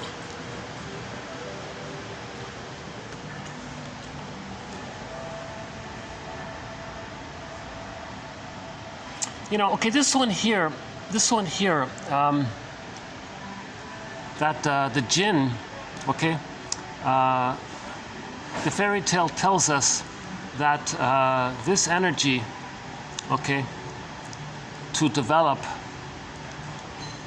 the person would occur under normal conditions, but a person is robbed of this when there's a trauma, meaning an intervention from outside. Mother shamed the baby, and then the energy was banished, confined, okay, spirit in a bottle. You see, this is very similar. Still recording? Still recording. Okay, let me dig up that Marie Louise von Franz quote. Hold on a second.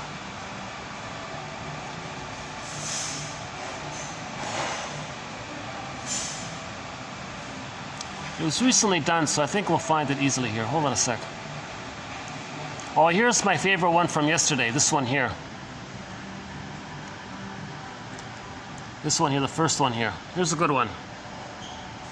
Every neurotic can be compared to a person carrying around constantly one phonograph record and constantly on the lookout for a phonograph on which to play his only tune.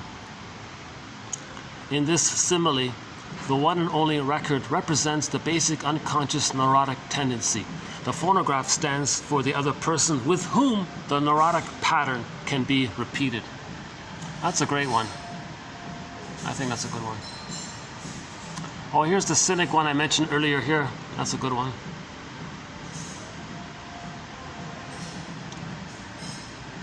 Okay, here.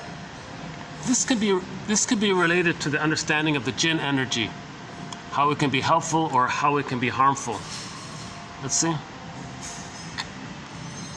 So this was two videos ago. Hold on a second.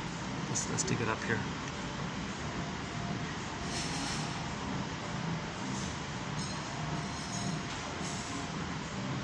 All right. Still recording? Okay, let's read this one here. The process of individuation. I'm not sure if it's showing up here, but let's see. Well, the process of individuation is a process of inner growth to which one is attached.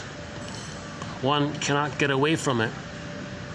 If one says no to it and doesn't accept it, then since you're not in it, it grows against you.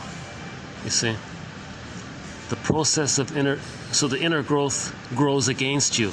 That is why we always say that a neurosis is in a way a positive symptom. It shows that something wants to grow. It shows that that person is not right in his or her present state, and if the growth is not accepted, then it grows against you at your expense. So then the genie hurts you, right? And produces what might be called a negative individuation. Okay, so at the beginning of that story, Spirit in the Bottle, the kid couldn't graduate school, so that was negative. He went back, right?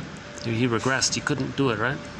The process of individuation, of inner maturing and growth, goes on unconsciously and ruins the personality instead of healing it. Yeah. So that boy was just going to be a playboy. He wasn't going to grow up. He was going to become a Peter Pan, you see? The process of individuation, of inner maturing and growth, goes on unconsciously and ruins the personality instead of healing it. So in other words, the person being a Peter Pan, his personality is destroyed if he does that, right? If you look at the puer aeternus, okay, that's the Peter Pan, the boy, the eternal youth, the one who won't grow up, the one who refuses to grow up, the one who sings that annoying song, I'm going to be 18 forever, or whatever it is. If you look at the puer aeternus in the negative sense, you can say that he doesn't want to outgrow the mother problem. Okay, the mother problem. You see, the Peter Pan has a mother complex, so he doesn't want to outgrow it. But the growth goes on all the same and destroys him. Meaning destroys his happiness, his true self, who he should be, and so on. So that's why the jinn can be considered like a harmful character, because of what Ron Franz is saying here, that the growth process turns against the person at the person's expense, so they become a Peter Pan. So them not growing up and becoming a Peter Pan, that now their growth is damaged, their true self is damaged, and it goes against the person. So they don't enjoy the present, still living in the past, still married to mom, still fighting with mom, still trying to save mom, still trying to find mom, this whole mother complex issue. So the Peter Pan syndrome is the mother complex. Likewise with the Don Juan, the Peer Gynt, all these characters, right? And in that myth, there was no mention of a mother's presence. That implies the child didn't get the mother's love. That's what some people say, right? That comes from TQ 2643. If you look up TQ 2643, the ones we did on Von Franz, Marie-Louise Von Franz.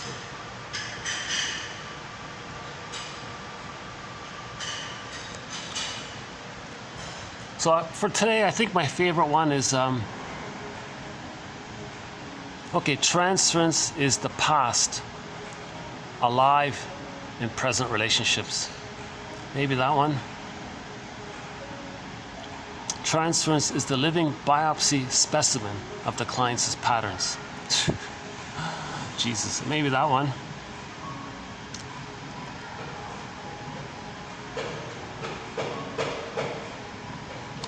Arlo went so far as to link language and transference by stating that transference in the therapy situation is a particularly intense, lived-out metaphor of the client's neurosis.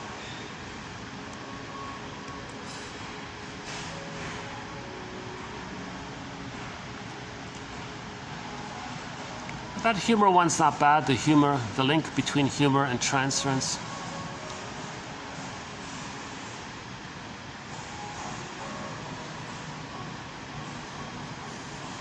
This painted one is okay. The therapist tends to the understanding of the painted world the analyst portrays and elicits. Whatever the theoretic framework for conceptualizing it, the underlying object relation between analyst and client provides the object relation canvas. The object relation canvas. So the relationship in the present is like a canvas on which the tableau, the stencil is painted or transferred into.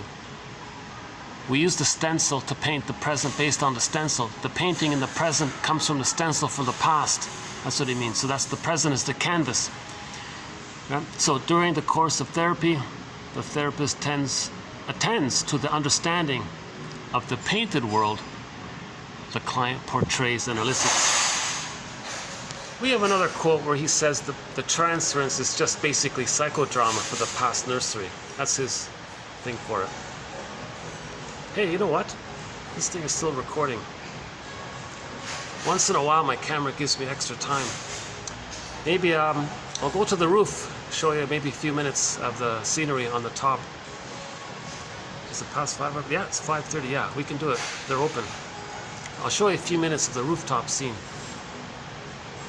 Hold on a sec. Let's pack this up. Give me 2 minutes here. Hold on a sec.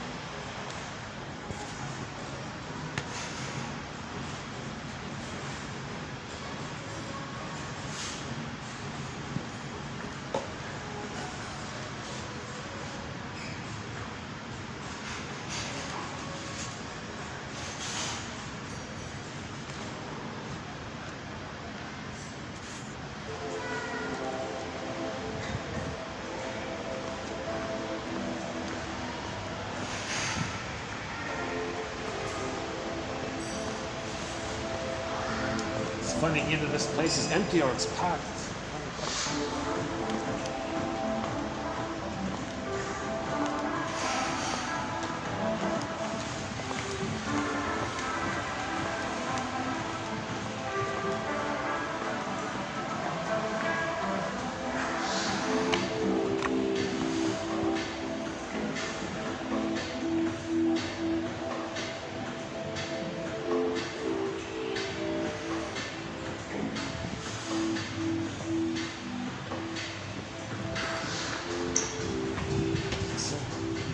This one here, right? Yeah, okay.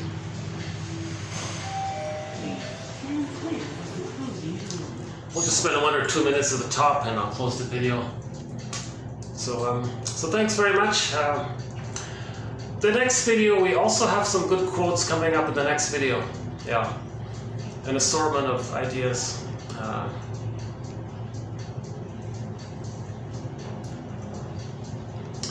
Yeah, we've got some more good quotes coming up.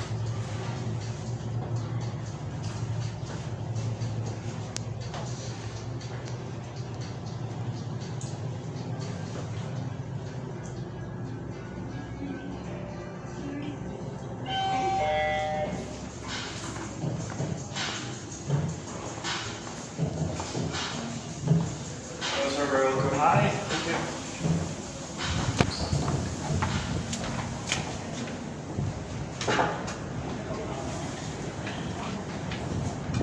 Busy already. Look at that, eh?